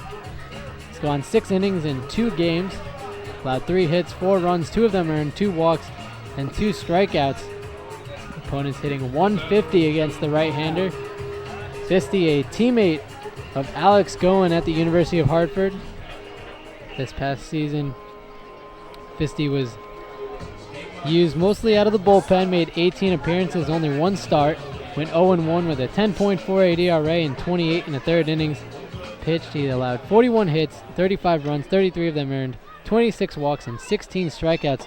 First man he faces is the number 9 hitter, John Norwood, the left fielder for the Newport Gulls, and he takes a first pitch fastball for ball 1. The 1-0 from the right-hander, Fisty. Fastball taken down the middle for strike 1. Count evens up 1-1. Norwood on the day is 1 for 2 with a single, an RBI, and a run scored. He advanced. He went to third base on the 2-base error from Jeremy Matos. Bases loaded here for Alex Fisty, as this one is fouled into the backstop just to the left of the camera behind home plate for the Gulls broadcast network. Great volunteer crew in action here. 3-man cameras tonight, 5 of them overall. Director Tom Lima, associate producer Catherine Haas down in the control room. 1-2 pitch from Fisty, just misses inside, almost clips Norwood. Count evens up 2-2 once again. Bases loaded for the Gulls here. Jeff Malillo stands off third. Connor Canary at second, and Austin Slater at first. Already coming home to score this inning was Alex DeLeon. He scored on the walk, and the last batter that Mangione faced. Curveball from the right-hander Fisty, misses low in the dirt for ball 3, and Schooners close to walking the 4th man of the inning and walking home another run. Count is full to the number 9 hitter, John Norwood. 3 balls, 2 strikes, still no outs here in the bottom of the 5th inning. He chops this one down the first base line and foul just in front of the Mudville Pub down the first base line. Great place to check out a ball game if you're over the age of 21, of course. Oh, of course they do have food too, so even if you're under the age of 21, stay away from the alcohol, of course. Great nachos there. Off to check him out one day. The payoff pitch from Fisty misses inside, ball 4. Fisty walks home a run. Coming home to score is Jeff Malillo. He scores the 2nd run of the inning. 2nd run that will be charged to Rick Mangione. And bases still loaded for the Gulls. They take a 7-1 lead. Number 28. This is having the makings of a nightmarish inning for the Schooners. 4 walks, 5 consecutive men have reached. Still no one out in the top of the order coming to the plate. First pitch fastball gets down the middle for strike 1 to the right fielder Casey Kaufman, who is 0 for 1 on the day. He's drawn 2 walks. Also flew out to Eric Yavarone in center field to lead off the game. Mangione still responsible for Canary at third and Slater at second. Off-speed pitch misses outside and low for ball 1 from Fisty. Bases still loaded for the Gulls with no outs here. They lead 7-1 over the Mystic Schooners in this Eastern Division matchup. 1-1 curveball misses inside for ball 2. Count 2-1 to Casey Kaufman. Schooners pitchers have struggled here against the Newport Gulls. Mangione walked 4 batters, swinging a half-hearted swing and a miss from Casey Kaufman at that fastball outside. Count evens up at 2-2 to Casey Kaufman. 2 balls, 2 strikes, and no outs here in the bottom of the 5th inning. Swing and a miss, strike 3. Alex Fisty strikes out Casey Kaufman for the first out of the 5th inning. First time he's gone down by way of the K today, and he's now 0 for 2. That'll bring up the new shortstop for the Newport Gulls and Joel McKeithen. McKeithen is 0 for 1 on the day. He lined into a double play to Anthony Turgeon in his first at-bat in the bottom of the 4th inning. First pitch fastball down the middle for strike 1 to McKeithen. And he's down in the count 0-1. Fisty struck out Casey Kaufman for the first out of the inning. Bases still loaded for the Gulls. They lead the Schooners 7-1 here on the NECBL Broadcast Network. This one fouled into the backstop once again. Fisty quickly ahead of McKeithen, 0-2. Fisty, a right-hander out of the University of Hartford, a member of the Hawks. His teammate Alex Goen lasted 3 innings today for the Schooners. The 0-2 pitch from Fisty misses up and away fastball. Ball 1, count 1-2 to McKeithen. Fisty, a 6'1" right-hander from Lynn, Massachusetts, played at St. Mary's High School. Bounces a curveball low and outside, 2-2. Nice stop by David behind the plate. In high school, Fisty hit .417 as a senior and pitched his team pitched in games with a 1.03 ERA. He's a 2-time league all-star, made the Lynn Invitational All-Tournament team, and was a member of the All-Bay State team. The 2-2 pitches hit high and deep to center field, going back into the triangle. Coming back in is Yavarone. He'll make the catch. He'll throw into the cutoff man, Spencer Haynes. Coming home to score on the sacrifice fly is Connor Canary. Advancing to third base is Austin Slater. Staying at first is John Norwood. Canary scores the 8th run of the game for the Gulls. They take an 8-1 lead here in the bottom of the 5th.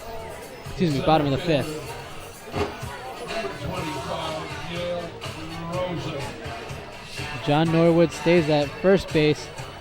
Slater moves up to third. An RBI given on the sacrifice fly for Joel McKeithen. That one is hit deep to center field here at Cardines Field. Hit near the 395 marker out in center field. The first pitch into the left-handed hitter Yale Rosen. Fastball bounced in the dirt for ball 1. Rosen 0 for 2 on the day. Reached on an error, struck out swinging, and was hit by a pitch. So, not the most conventional ways to reach base for Rosen. The 1-0 is hit aligned in the center field. Going back is Yavarone at the base of the fence. He makes the catch for the final out of the inning. Not before the Gulls put 3 on the board. Take an 8-1 lead over the Schooners. They still leave 2 stranded. We head to the top of the 6th inning here on the NECBL Broadcast Network.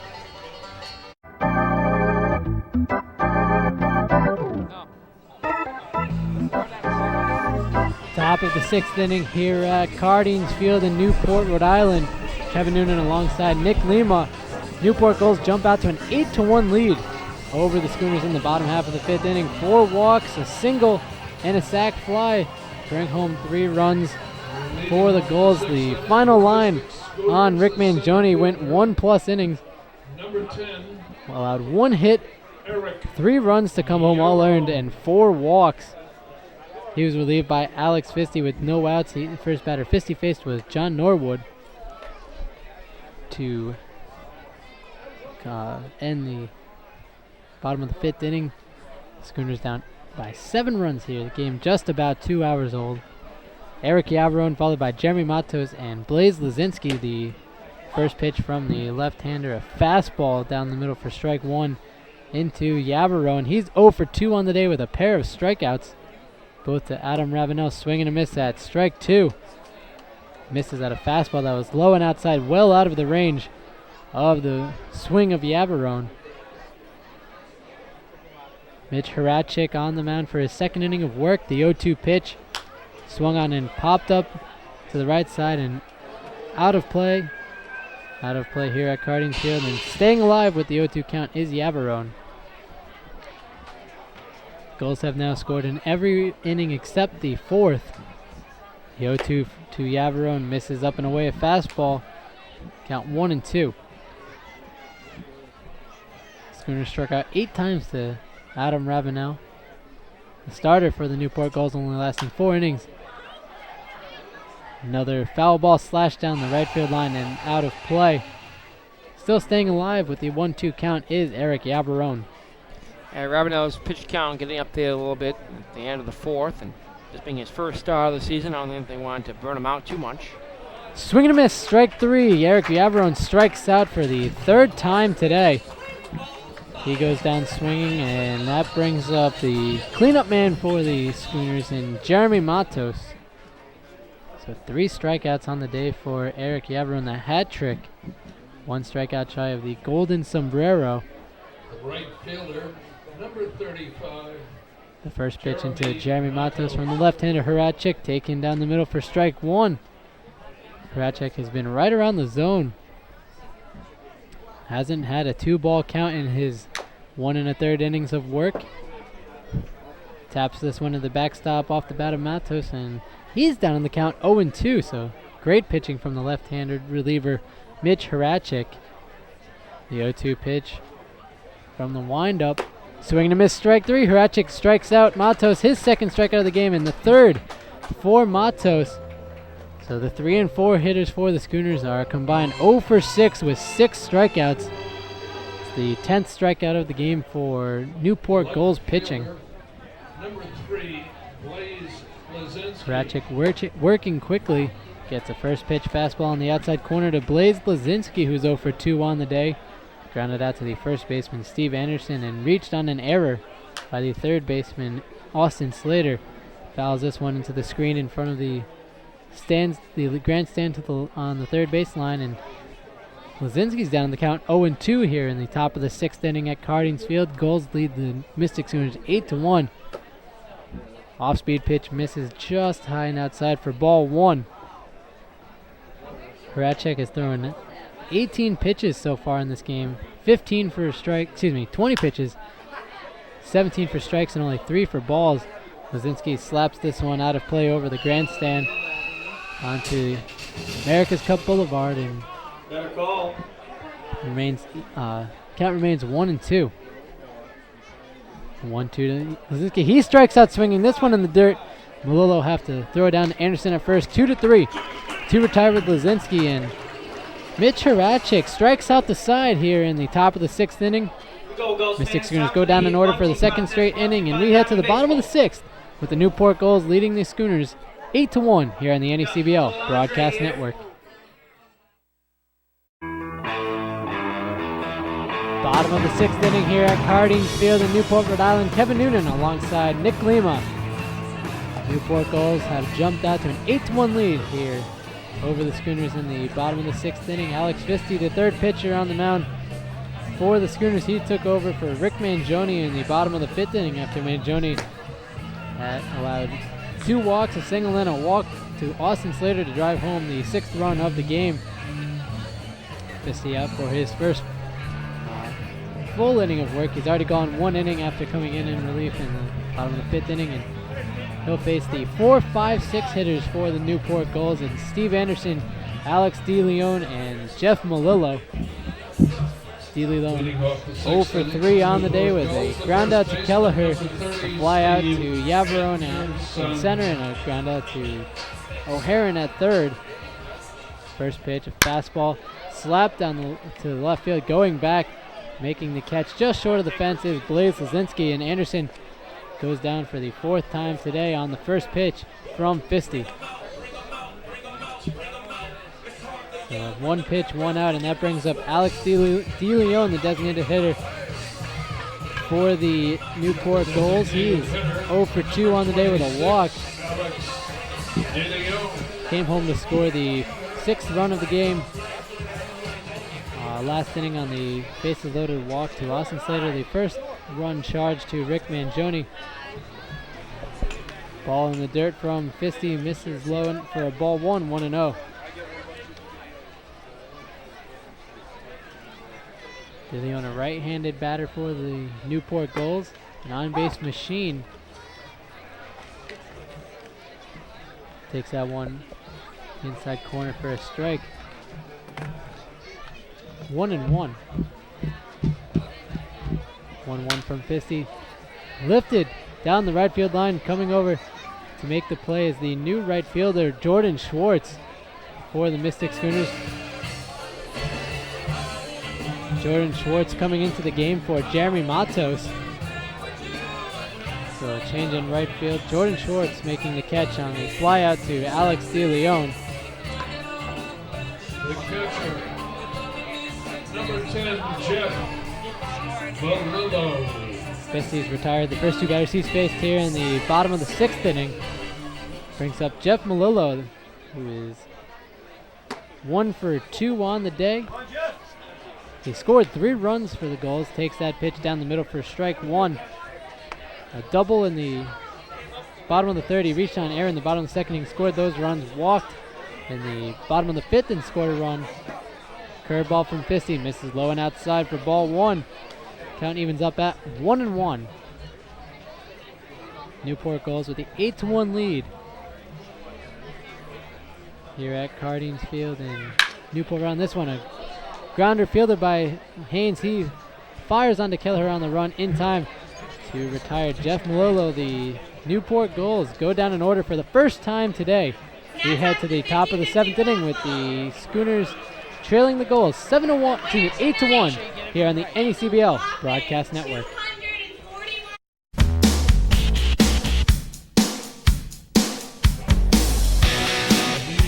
Back here in the top of the 7th inning, Newport Gulls with an 8-1 lead over the Schooners. The Gulls have 8 runs on 7 hits with 1 error. Schooners with 1 run on 3 hits and 3 errors.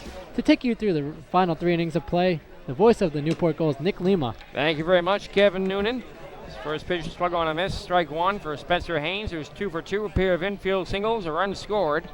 He was a big factor in that crazy rundown play back in the second. The pitch is swung on and hit a high pop up into center field. In comes the center fielder Rosen to make the catch, and that's out number 1.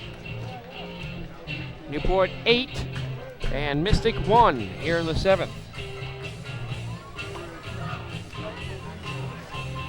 Schooners had tied that game 1-1 in the top of the 2nd inning on that strange play, and Newport Gulls have come back to score 7 unanswered runs on the Schooners.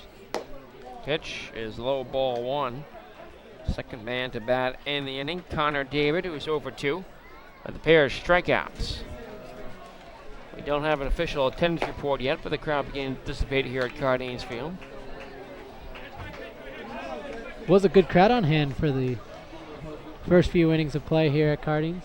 1-1 pitch is high and away, ball 2. Of course, it is a weeknight. Fans have to get home, get to sleep, get ready for work in the morning. 2-1. Swing a ground ball, bounce to the right side. Canary up with it, throws the first, and there are 2 away. Of course, Newport will get up for work in the morning. They have summer camp, and then be on the road to Holyoke, Massachusetts. So the first and only trip to visit the Blue Sox this summer in the regular season. 2 down from Matt O'Haron, who walked and struck out. He was picked off 2-3 to 5-2 to 5-6 to 2-6 back in the 2nd inning.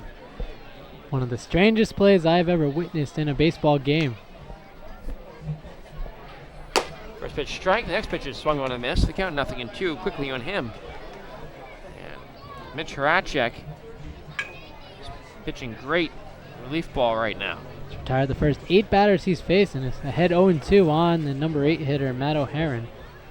The pitch, just inside ball 1. Other action around the NECBL. All teams playing tonight. See a lot of that going forward. Days of 2 or 3 off days a week are over, unless it rains. New Bedford 6, Laconia 4, bottom of the 5th at Robert Mills Park. Swamp Bats 5, Steeplecats 2 at Alumni Field. They're in the top of the 8th. 1-2 pitch, swing and a miss. He struck him out.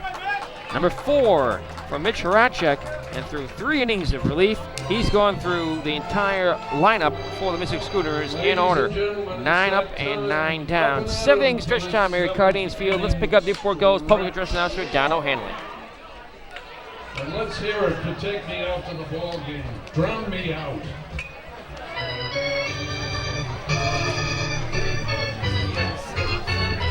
Go, go, go! Me out to the ball game. Me out to the crowd. Buy something else and Cracker Jack. I'll never get it by ever get back. Looking for the ball, Steve. It's a shame. 1, 2.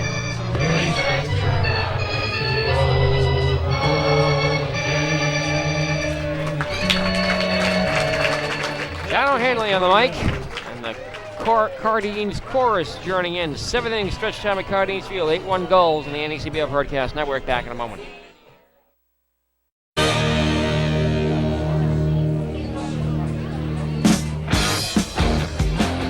Back here at Cardines Field, home half of the 7th inning.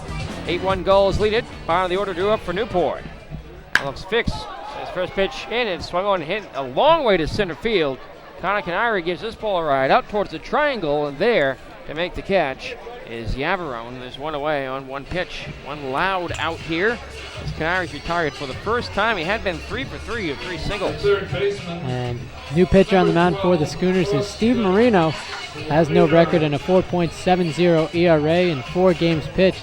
He's gone 7 2/3 innings, allowed 4 hits, 5 runs, 4 earned, 6 walks, and 7 strikeouts.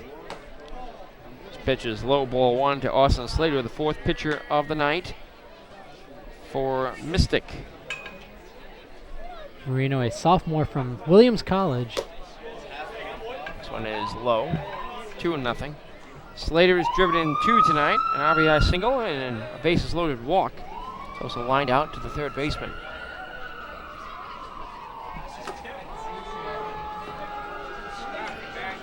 Two and 1 the count. The book is closed on Alex Fisty. Went 2 innings pitched, walked 1 batter, struck out 1, and allowed no hits, no errors. So perfect, almost perfect relief from Fisty. A nice job at it for him out of the bullpen for the Schooners. Came on to get the Schooners out of that big jam in the 5th as the pitch is outside, ball 4. Slater earns his 2nd walk of the night. He's been on base 3 times. And every goal has been on base, with the exception of Steve Anderson's 0 for 4. Here's John Norwood, 1 for 2. He's driven in 2 runs via a bases loaded walk and an RBI single. Schooners pitching has allowed 6 walks today and 7 hits. He shows bunt, butts it up the third base line, but foul. Rolled foul about halfway up the line. The line's still pretty sharp here. Must have put down extra chalk first and third base side. Still very bright, very visible. Actually with 9 runs crossing the plate today between the 2 teams. Surprised. Pitch. So another check on the runner at first, and Slater is back in. The batter's box is a different story. That's just about gone. Can't see any of it. Pitch. Outside. This with the slider. 1-1 the count on John Norwood. Johnny hitting 150, homer, 3 RBI. Now 5 with his 2 factored in from tonight as the pitch misses outside. Hitters count 2-1. From the stretch, the pitch outside. 3-1. Top of the order due up next. Marino, a native of Westfield, New Jersey. Attended high school at Del Barton High School. His brother Harry was named 2nd team NESCAC this past spring. 3-1 pitch is up and away, ball 4. Back-to-back walks here, and the Gulls have now walked 7 times in this one. We cycle around to the top of the order for the 5th time. Casey Kaufman, he's walked twice, struck out, and fly to center. A new official scorer here with us in the broadcast booth tonight, Tim Scott, a statistician, joining the crew. The pitch, swinging a foul to the left side, hooks over to America's Cup Avenue and out of play. America's Cup Avenue, the main drag here in Newport, a 4-lane road, which heads up towards Thames Street, right through the heart of downtown, right along the waterfront of the city by the sea. 0-1 pitch. Bunted on third base side, a beauty. Throw down to third base is in time. They just get the lead runner. Slater's retired. A snap throw by the pitcher Marino and heads up play as he fires over to Heron to retire Slater. It'll be a bunt fielder's choice. 1-5. A failed sacrifice attempt from Casey Kaufman. Tried to get the runners moved up to 2nd and 3rd, but Marino with the last chance play to get Slater at third base and is successful for the first out of the 7th. Here's Joe McKeithen. Takes the first pitch strike. McKeithen's driven in a runner on a sac fly in the 5th. Lined into a double play, singled and grounded out. 1 for 3. Or rather, the pitch is swung on a ground ball to the shortstop. He has it, flips to the second out there. On to first, it's a little wild, but brought down by the first baseman Kelleher in time for a double play. McKeithen, of course, replaced Blake Gutierrez, who was 1 for 2. McKeithen did drive and run his last time, and now he bounces into his second double play of the night. That's going to do it for the Newport Gulls here in the 7th. No runs across, and after 7 full, it's Newport 8 and Mystic 1 on the NECBL Broadcast Network.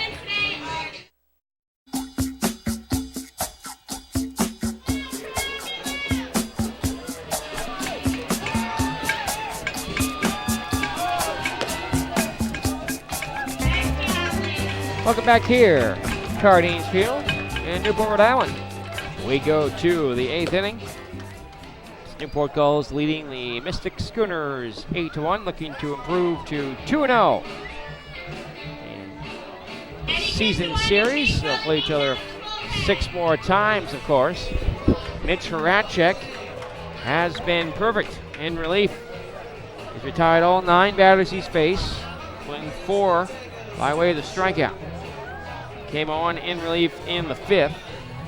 Kept his pitch count low, so he's coming out here for a 4th inning of work. Even though they have an 8-run lead, if you can get the last 6 outs, that's a save. We'll see how long they decide to go with them. Pitch, one side corner, a called strike to Scott Kelleher, who's 0 for 2. Bottom of the order has been very unproductive tonight for Mystic. Combined, they're 0 for 8 with a walk. Just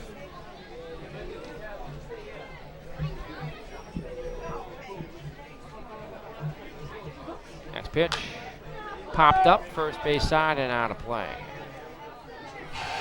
Noello back behind the dish for a second straight night. Returning from an injury, Gulls happy to see him back. We'll be saying bye to Alex DeLeon over the weekend, though. He's leaving the head back home. Pitch, ground ball, bouncer, right side. Couple hops for the second baseman. Canary over to first. Easy play. We're tied 4-3, and that's 10 straight batters set down by Mitch Horacek on 35 pitches. Second one out to the top of the order, and Anthony Turgeon, who's over 2 with a walk. Horacek has been phenomenal in relief of Adam Ravenellen. Hasn't allowed a base runner yet. In line for the win right now. Pitches outside, ball 1 to Anthony Turgeon. Next one is low, 2-0. Only 3 hits for the Schooners. 1 in the 4th, 1 in the 2nd, 1 in the 1st. They got 1 run across in the 2nd. This pitch is in there for a strike, and it's probably a play that may not have been duplicated ever in baseball. The pitch, swinging a drive, well hit, left field deep. Going back is Norwood, still going back at the wall, and this one is out of here. Mocked that one absent. Anthony Turgeon, a solo home run to left field. And it's 8-2 Newport. The Schooners pull within 6. Turgeon, it's his first home run of the season, drives in his 4th RBI, and it's 8-2. Turgeon absolutely crushed that ball to left center field, going over the Marriott sign out on the left center field fence. Fence is at 365 feet, and that cleared it by another good 10 feet. This one's hit a long way to right center field. Way back it goes, and it is high off the top of the wall. Rounding second and stopping there is Ryan Lindemuth. He missed a home run by 2 or 3 feet. Well, as we watch in the replay, that ball hit well off the top of the wall. It's a double. So after retiring 10 straight, Horacek gives up a solo home run to left, a double to right. Now we'll go to work against the heart of the order. Eric Yavarone has the hat trick. He's struck out 3 times. Stand in with a runner in scoring position. Those were 2 very hard hit balls from 1 and 2 hitters from the Schooners. And therefore a strike. Of course, Horacek has seen everyone in the order now here in the Leaf. He struck out Yavarone his last time. Horacek picked up the save in Newport, or in Mystic, back on June 9th against this team. The 0-1. Skips in there, gets away from the catcher. Off the third goes Ryan Lindemuth.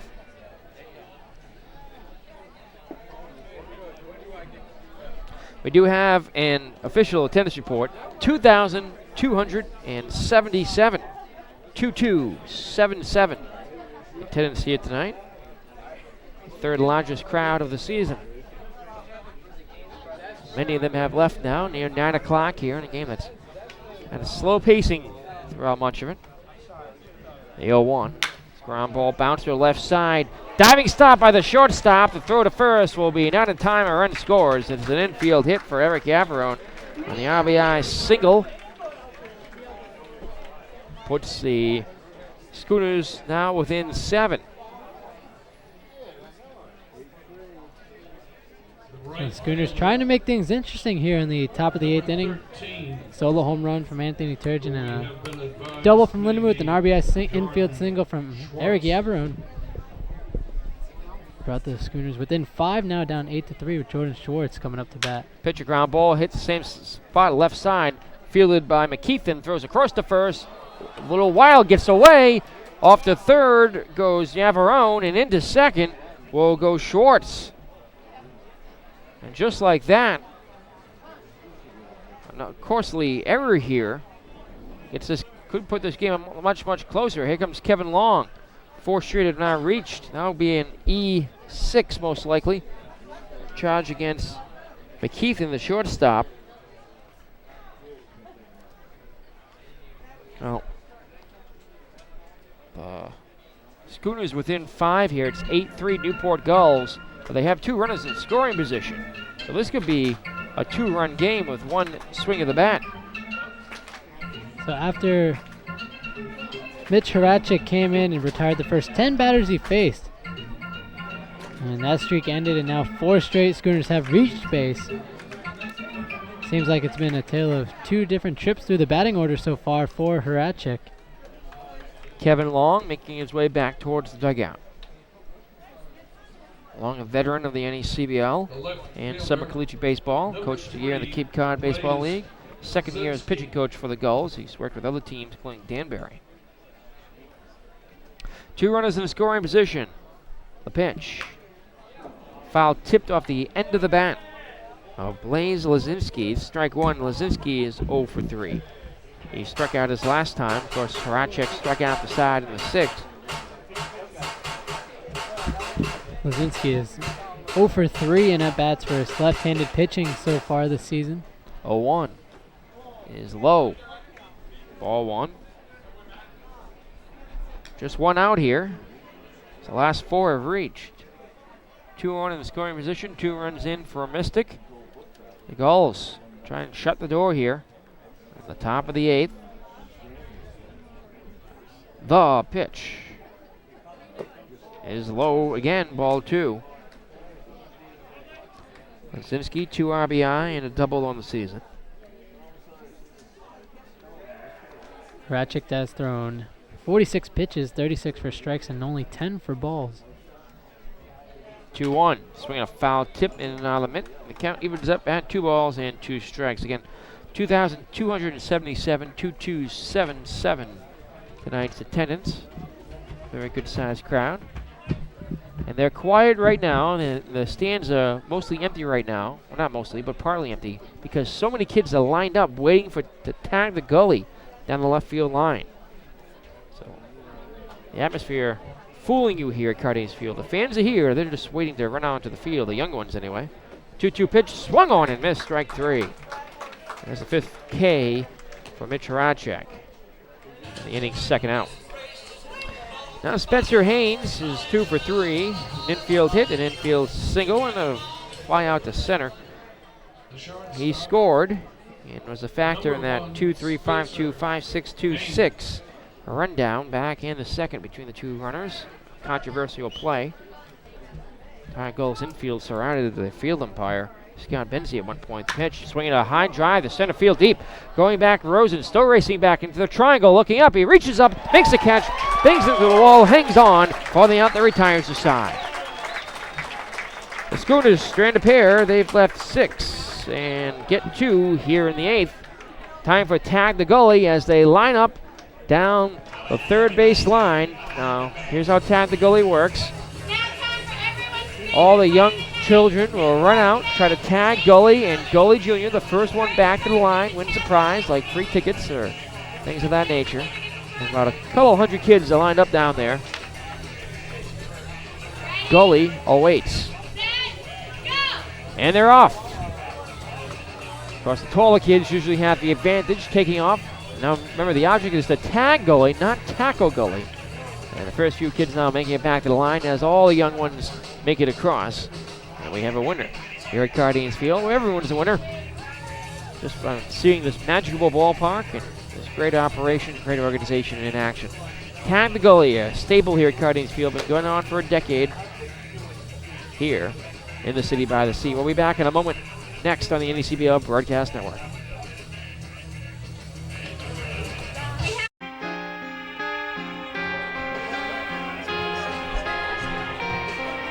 Ladies and gentlemen, tonight's attendance is 2,277. Welcome back here at Cardines Field here in Newport.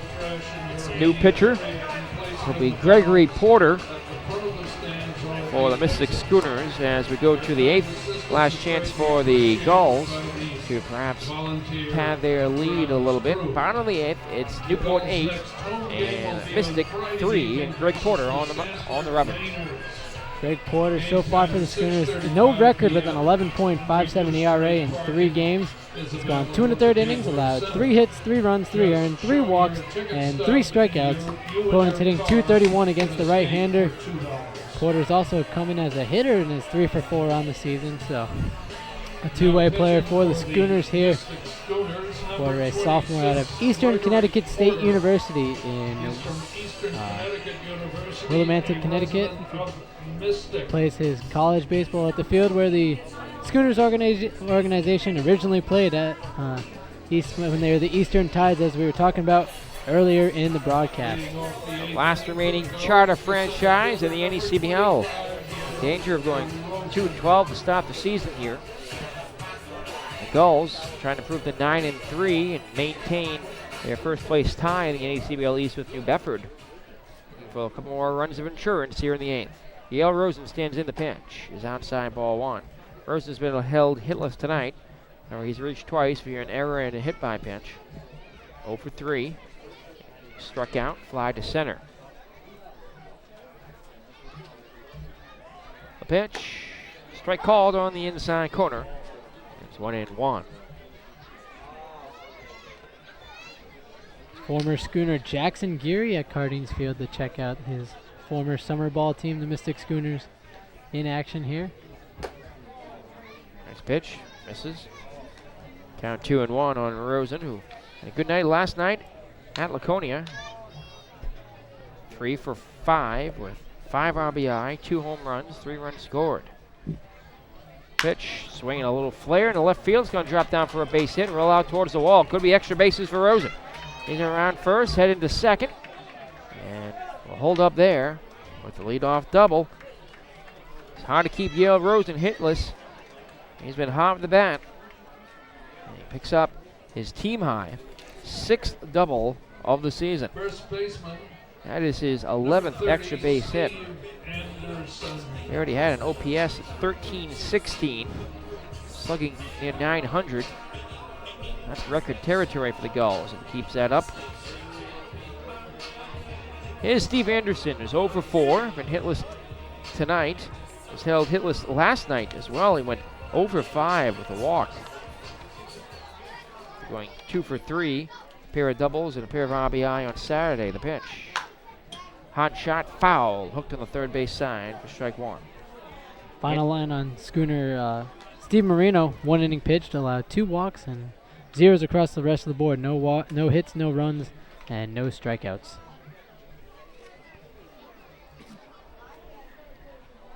Oh, 1 the count. The pitch. Hot shot. Fair down the right field line. So rounding third will be Rosen. He will come around to score as the throw comes in too late. And Newport on top 9-3. They get a run back. Anderson picks up his first hit of the night and his second RBI. And the Gulls now lead it by 6. It's 9 o'clock now here on the East Coast. Back-to-back hits off the reliever Greg Porter here in the 8th. And that's been one of the problems for the Schooners all season long. Whether the game is close or not, every time they score a run or get a run back to cut away the lead, they give up another run. And it just extends the deficit or just puts the Schooners in a hole that they have been unable to get out of, hence their 2-11 record. Alex DeLeon takes the first pitch strike. He's been held hitless tonight. He's flied out to right field 3 times. Check on Anderson at first. He's back safely. So DeLeon walked and scored to lead off the 5th inning. It's a big inning for Newport. They scored 3 runs, have the bases loaded. For 4 walks and a hit. Pitch, swinging a high, towering drive to right field. There is Schwartz. He reaches up, makes the catch. Oh, what are the odds of that? Alex DeLeon 0 for 4. He's flown out to right field now 4 times. Looks like he's trying to go to the short porch in right field. The fence at 285 down the right field line, but it is 20 feet high out there.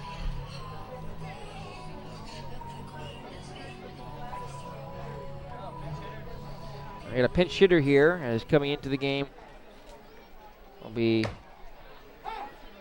Matt Pare for Jeff Melillo. Pare was staying to catch the 9th. Melillo's day is done. First pitch strike. Runner at first. And 1 out the pitch. Curve is outside. 1-1 the count on Pare, catcher out of Boston College. Matt Pare. Matt replaced Melillo, who went 1 for 3 with a double, 2 runs scored. 3 runs scored, rather, and a walk. Good night at the plate for Jeff once again. 1-1 pitch, swung on and skied. A towering drive, shallow right center. Out goes the second baseman, Turgeon. And the ball drops right behind him. He loses it in the lights. Sliding in safely at second base is Steve Anderson. And that's going to be a hit.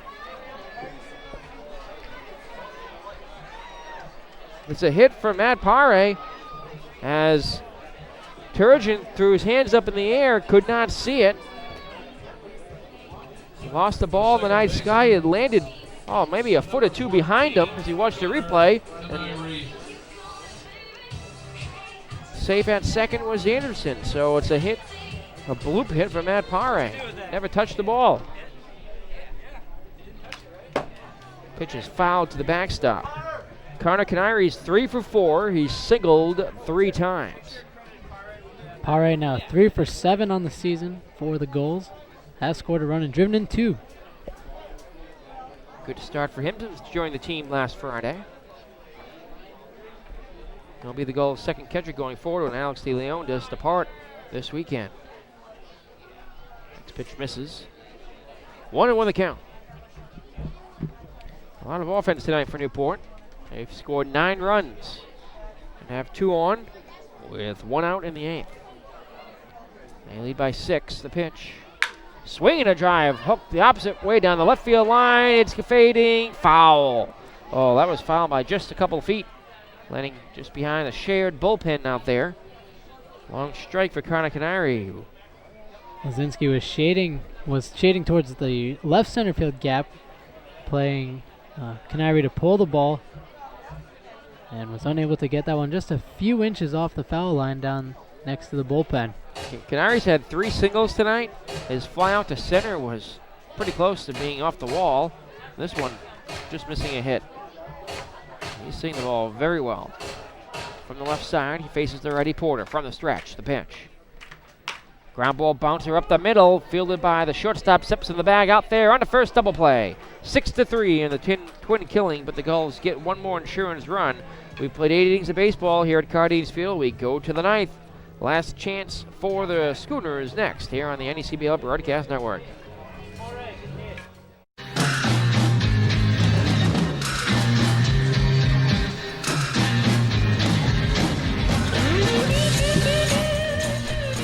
Welcome back here at Carnegie Field. We go up to the ninth. Last hopes for the Mystic Schooners. They trail this one 9-3. Mitch Horacek has been great in relief. Allowed a pair of runs in the eighth, but retired the first 10 men he faced.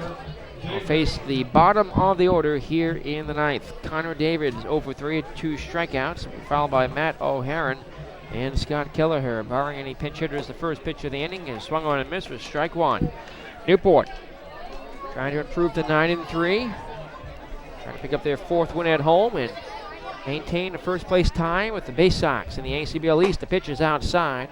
Ball one. 1-1 the count. David 0 for 3 on the game with a pair of strikeouts and a ground out to Canary at second base. Next pitch is swung on and hooked foul. Count 1-2. Of course, no guarantees here, but Newport could have sole possession of first place before this night is done. They're in the bottom of the sixth at Robbie Mills Park. New Bedford Bay Sox 6. The Laconia Muskrats were down 5-0, have come all the way back to tie it at 6-6. 1-2 pitch, hook foul again. Muskrats will now be without their starting shortstop, John Polonius, who signed a free agent contract with the San Francisco Giants, so good luck to him, and he will be surely missed by the Muskrats. He already had 5 home runs on the season and was a big offensive threat for the Muskrats at Robbie Mills Park. The big offensive leader early on. The pitch, swinging a little flare to left field. The hooker is going to drop for a base hit. David is on the leadoff single. Of course, Bologna has also played a couple weeks for the Muskrats back in the 2010 season. David recording his third hit in Catching for Newport is number 7. 26 at-bats on the season. It's defensive change, of course, for Newport with Pare. Came on to pinch hit. Now behind the dish, replacing Melillo. Still being eased back despite how hard he's been with his bat. Was out for a week and a half with a groin injury. The pitch, swinging a hard shot, foul, first base side as first base coach Steve Stonis jumps out of the way of that one. Good footwork by Stenohad down the first base line, getting out of the way of that hard liner from Matt O'Haron. From the stretch, the 0-1. Strike called on the inside corner. 0-2. Newport goes back on the road tomorrow at Holyoke, 6:30 start time. Tanner Klipberard, 2-0, right-hander, 1.69 ERA. We'll have the ball for Newport as the pitch is cut on and missed for strike 3, and O'Haron picks up his third strikeout of the night. O'Haron 0 for 3 with those 3 strikeouts, also drew a walk as part of that strange double pickle we saw earlier in the game. 2 to 3 to 5 to 2 to 5 to 6 to 2 to 6. Say that 10 times fast. Here's Kelleher, the pitch, swinging a hot shot, foul, right side.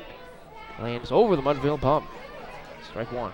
Schooners return to action tomorrow. They start a 4-game homestand at Fitch Senior High School. They face the Danbury Westerners. First pitch at 6:05. All games this weekend at 6:05 p.m. Run to go, swinging a little drive in the left center field. It's going to drop down for a base hit. Could be trouble, rolling towards the wall. Rounding second is David. He'll be waved home. Into second with an RBI double is Scott Kelleher. The lead cut back down to 5. Kelleher picking up his second double of the season and recording his first RBI of the season on that double here in the top of the 9th inning against the Gulls. Here's Anthony Turgeon. He homered to left his last time off of Mitch Horacek. The pitch on the outside corner for a strike, 0-1. On that home run, Turgeon got every single part of that pitch. Hit it between the 2 trees out there in left center field and clearly had a home run. The 0-1 is swung on, popped up foul on right side. The count 0-2. 1 out. Runner on second. 9-5. Newport leads in the 9th. Mitch Horacek in line for the win in relief of Adam Ravenel, who was effective through 4, just the 1 run. His first start of the season. The 0-2 pitch is low, ball 1. Horacek has allowed a pair of runs, both coming in the 8th. and both earned. And he's also struck out 6, retiring the majority of the batters he's faced. One more run here in the 9th. The pitch, swinging another foul to the right side. This will get over West Marlborough Street, land in the parking lot behind us and to our right. Ravenel and Horacek have combined to strike out 14 batters here, 14 Schooners here through the first 8 1/3 innings. So dominating pitching by the Gulls. So again, 1-2 pitch. Misses ball 2. And the errors that the Schooners picked up early on in the game that led to 3 Newport Gulls runs really coming into play here. The game could be a 2-run game had those errors not occurred. So that game of what ifs that always takes over the game of baseball late in the game. Horacek look in on his catcher Pare. Pitch. Swinging another shot, hooked foul, right side. Anderson giving chase, but lands on the roof of the warehouse. He catches the break.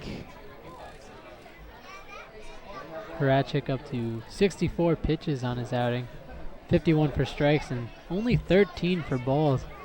So he's been around the strike zone every pitch. He's been ahead of most batters he's faced. Once again, a 2-2 is swung on, line drive to right, but right at Casey Coffin, who makes the catch. And the Schooners are down to their last out. Here comes Ryan Lindemuth, who singled, doubled, struck out, and grounded out. He's 2 for 4, and 1 for 1 against Mitch Horacek tonight. Came around to score in the 8th. 9-4, Newport Gulls lead the Mystic Schooners. Lindemuth step up to the plate to face Mitch Horacek.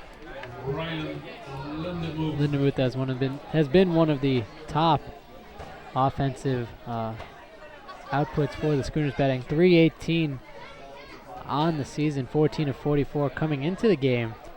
Now 16 of 48, good to raise that batting average to .333. The pitch. Low and away, ball 1.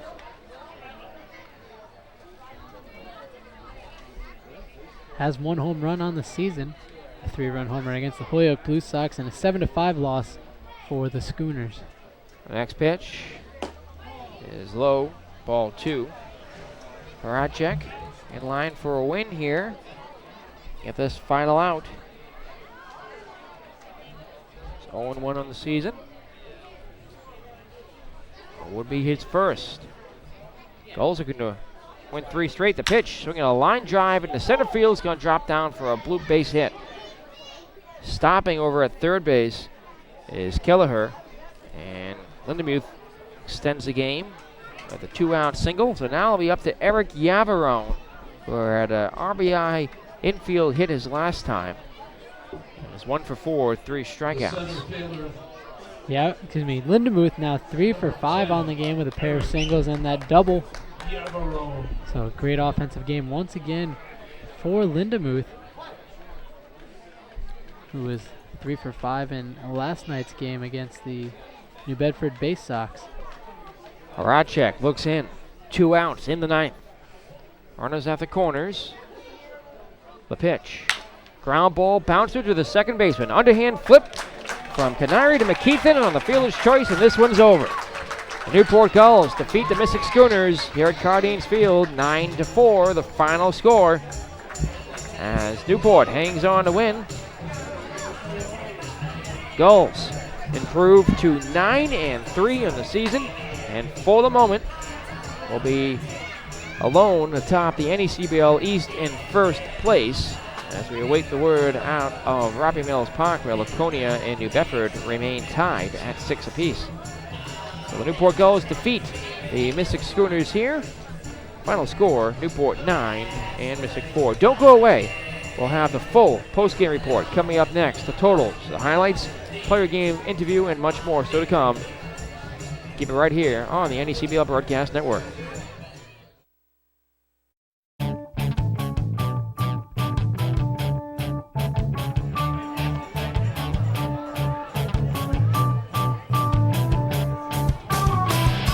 Welcome back here at Cardines Field here in Newport, Rhode Island. Our Newport Gulls post-game report continues.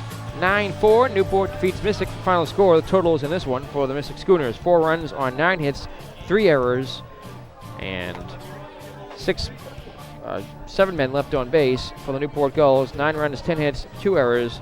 They stranded 10. The game took 2 hours and 41 minutes to play. It was watched by a crowd of 2,277 here at Cardines Field. Starting pitchers in this one, Adam Ravenel from the Newport Gulls gets the no decision. Went 4 innings and allowed an earned run on 3 hits, 2 walks, and 8 strikeouts. Alex Goen gets the loss. He drops to 0-3 for Mystic. He went 3 innings, allowed 3 earned runs on 6 hits, struck out 1, and walked 1. The win goes to Mitch Horacek, proves to 1-1 on the season. Pitched the final 5 innings in relief and was very effective as Newport Gulls defeat Mystic here at 9-4, the final score. Schooners with a tough loss here to the Newport Gulls, a 9-4 loss. Schooners did have some bright spots, however. Ryan Lindenmuth 3 for 5 in the game, a pair of singles and a double, also a run scored. Spencer Haynes 2 singles and a run scored, stole 2 bases as well. And Scott Kelleher an RBI double, and you can't forget about the monstrous solo home run from Anthony Turgeon in the top of the 8th inning. Win over the Marriott sign out in left center field, right over the 365 marker in left center field. So Schooners put 4 runs on the board, but the pitching just wasn't able to keep the Newport Gulls in check, allowing 9 runs on 10 hits. The Schooners pitchers walked 8 batters, and anytime you walk 8 batters and have 3 errors in the field, it's not always going to spell good things for you.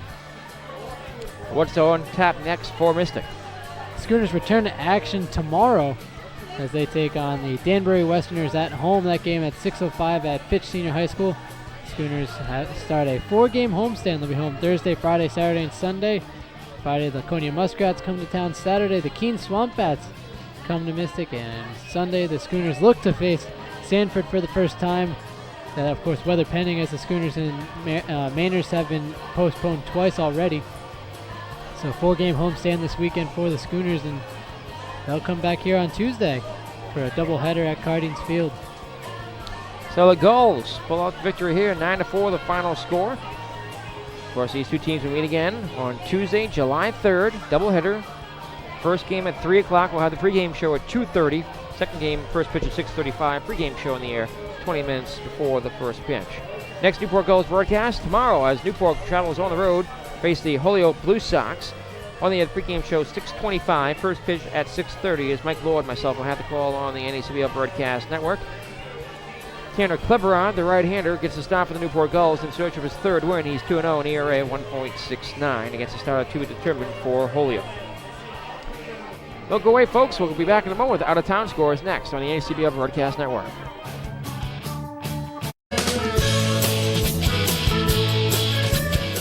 Welcome back here at Cardines Field in Newport. A look at action around the NECBL. Our out-of-town scores segment brought to you by the Newport Gulls. 2 other finals to report for you. It was the Holyoke Blue Sox defeating the Sanford Mainers 6-5. The final score in that one, as Holyoke beat Sanford, the Mainers dropped to 4-9 as their rough start to the season continues.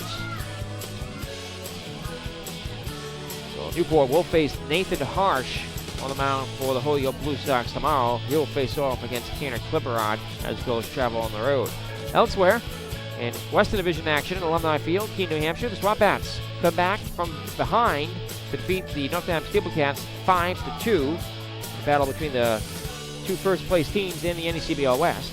And they're still tied at 6. New Bedford and Laconia at Robbie Mills Park in the bottom of the 7th. Baysox 6, Laconia 6. So we'll wait word on that game and determine who's in first place in the NECBL East. Only other game around the league tonight. The Mount Mountaineers lead the Danbury Westerners 2-0. They're in the last of the 8th at Recreation Field. The final here again, Newport, the Gulls 9 and the Schooners 4. Don't go away, folks. We'll be back down the field with our player of the game interview next on the NECBL Broadcast Network. Welcome back here at Cardines Field, live on the NECBL Broadcast Network. Now joined by our Newport Gulls player of the game, Mitch Horacek. Mitch, congratulations on the victory here tonight and 5 innings of relief. Thank you. What do you want me to say? Well, I mean, it was a good win overall for the Newport Gulls. You guys have won now 3 straight. It seems like all the elements are really coming together: pitching, defense, and offense. The offense has really been there since the beginning to help back everyone up. Yeah, it's pretty easy to go in there with a big lead like that. Especially 7 runs. It came in an 8-1 ball game, and basically all they want me to come in there and do is throw strikes and pitch to contact to get outs. So, Adam Ravenel went 4 innings here tonight. He gets no decision, but he pitched very effectively too, allowing just the 1 run. Yeah, he did. He got in a little trouble early, but he found his rhythm and got through 4 innings pretty well. So. Now, the Gulls have played some close games so far this season. You have a save on the season yourself against this very team back on June 9th. Newport has played a few 1-run games. Newport has played a few blowouts. Is there a different style of pitching, different approach to the game, or do you go out there the same kind of method every time? It definitely it's a little bit different. With the big lead, we like to just pitch to contact, throw a lot of fastballs, and just try to get outs. With a 1-run ball game, you want to kind of be more careful with it and be more careful about your pitch selection and location. So that was about the one of the longer outings of the season for you, Mitch. Going 5 innings in relief of Adam Ravenel and picking up your first win of the season. How does it feel? It feels good. It's always good to get out on the mound, especially at home with the home crowd. So it was fun. Now, where are you from? Denver, Colorado, Highlands Ranch, Colorado.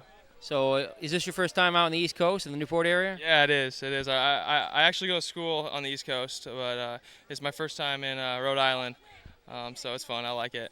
So, what's your favorite moments? How are you enjoying your summer so far? I love being out on the mound, but the beach is kind of a new thing to me. I like going to the beach on our off days, so it's been fun.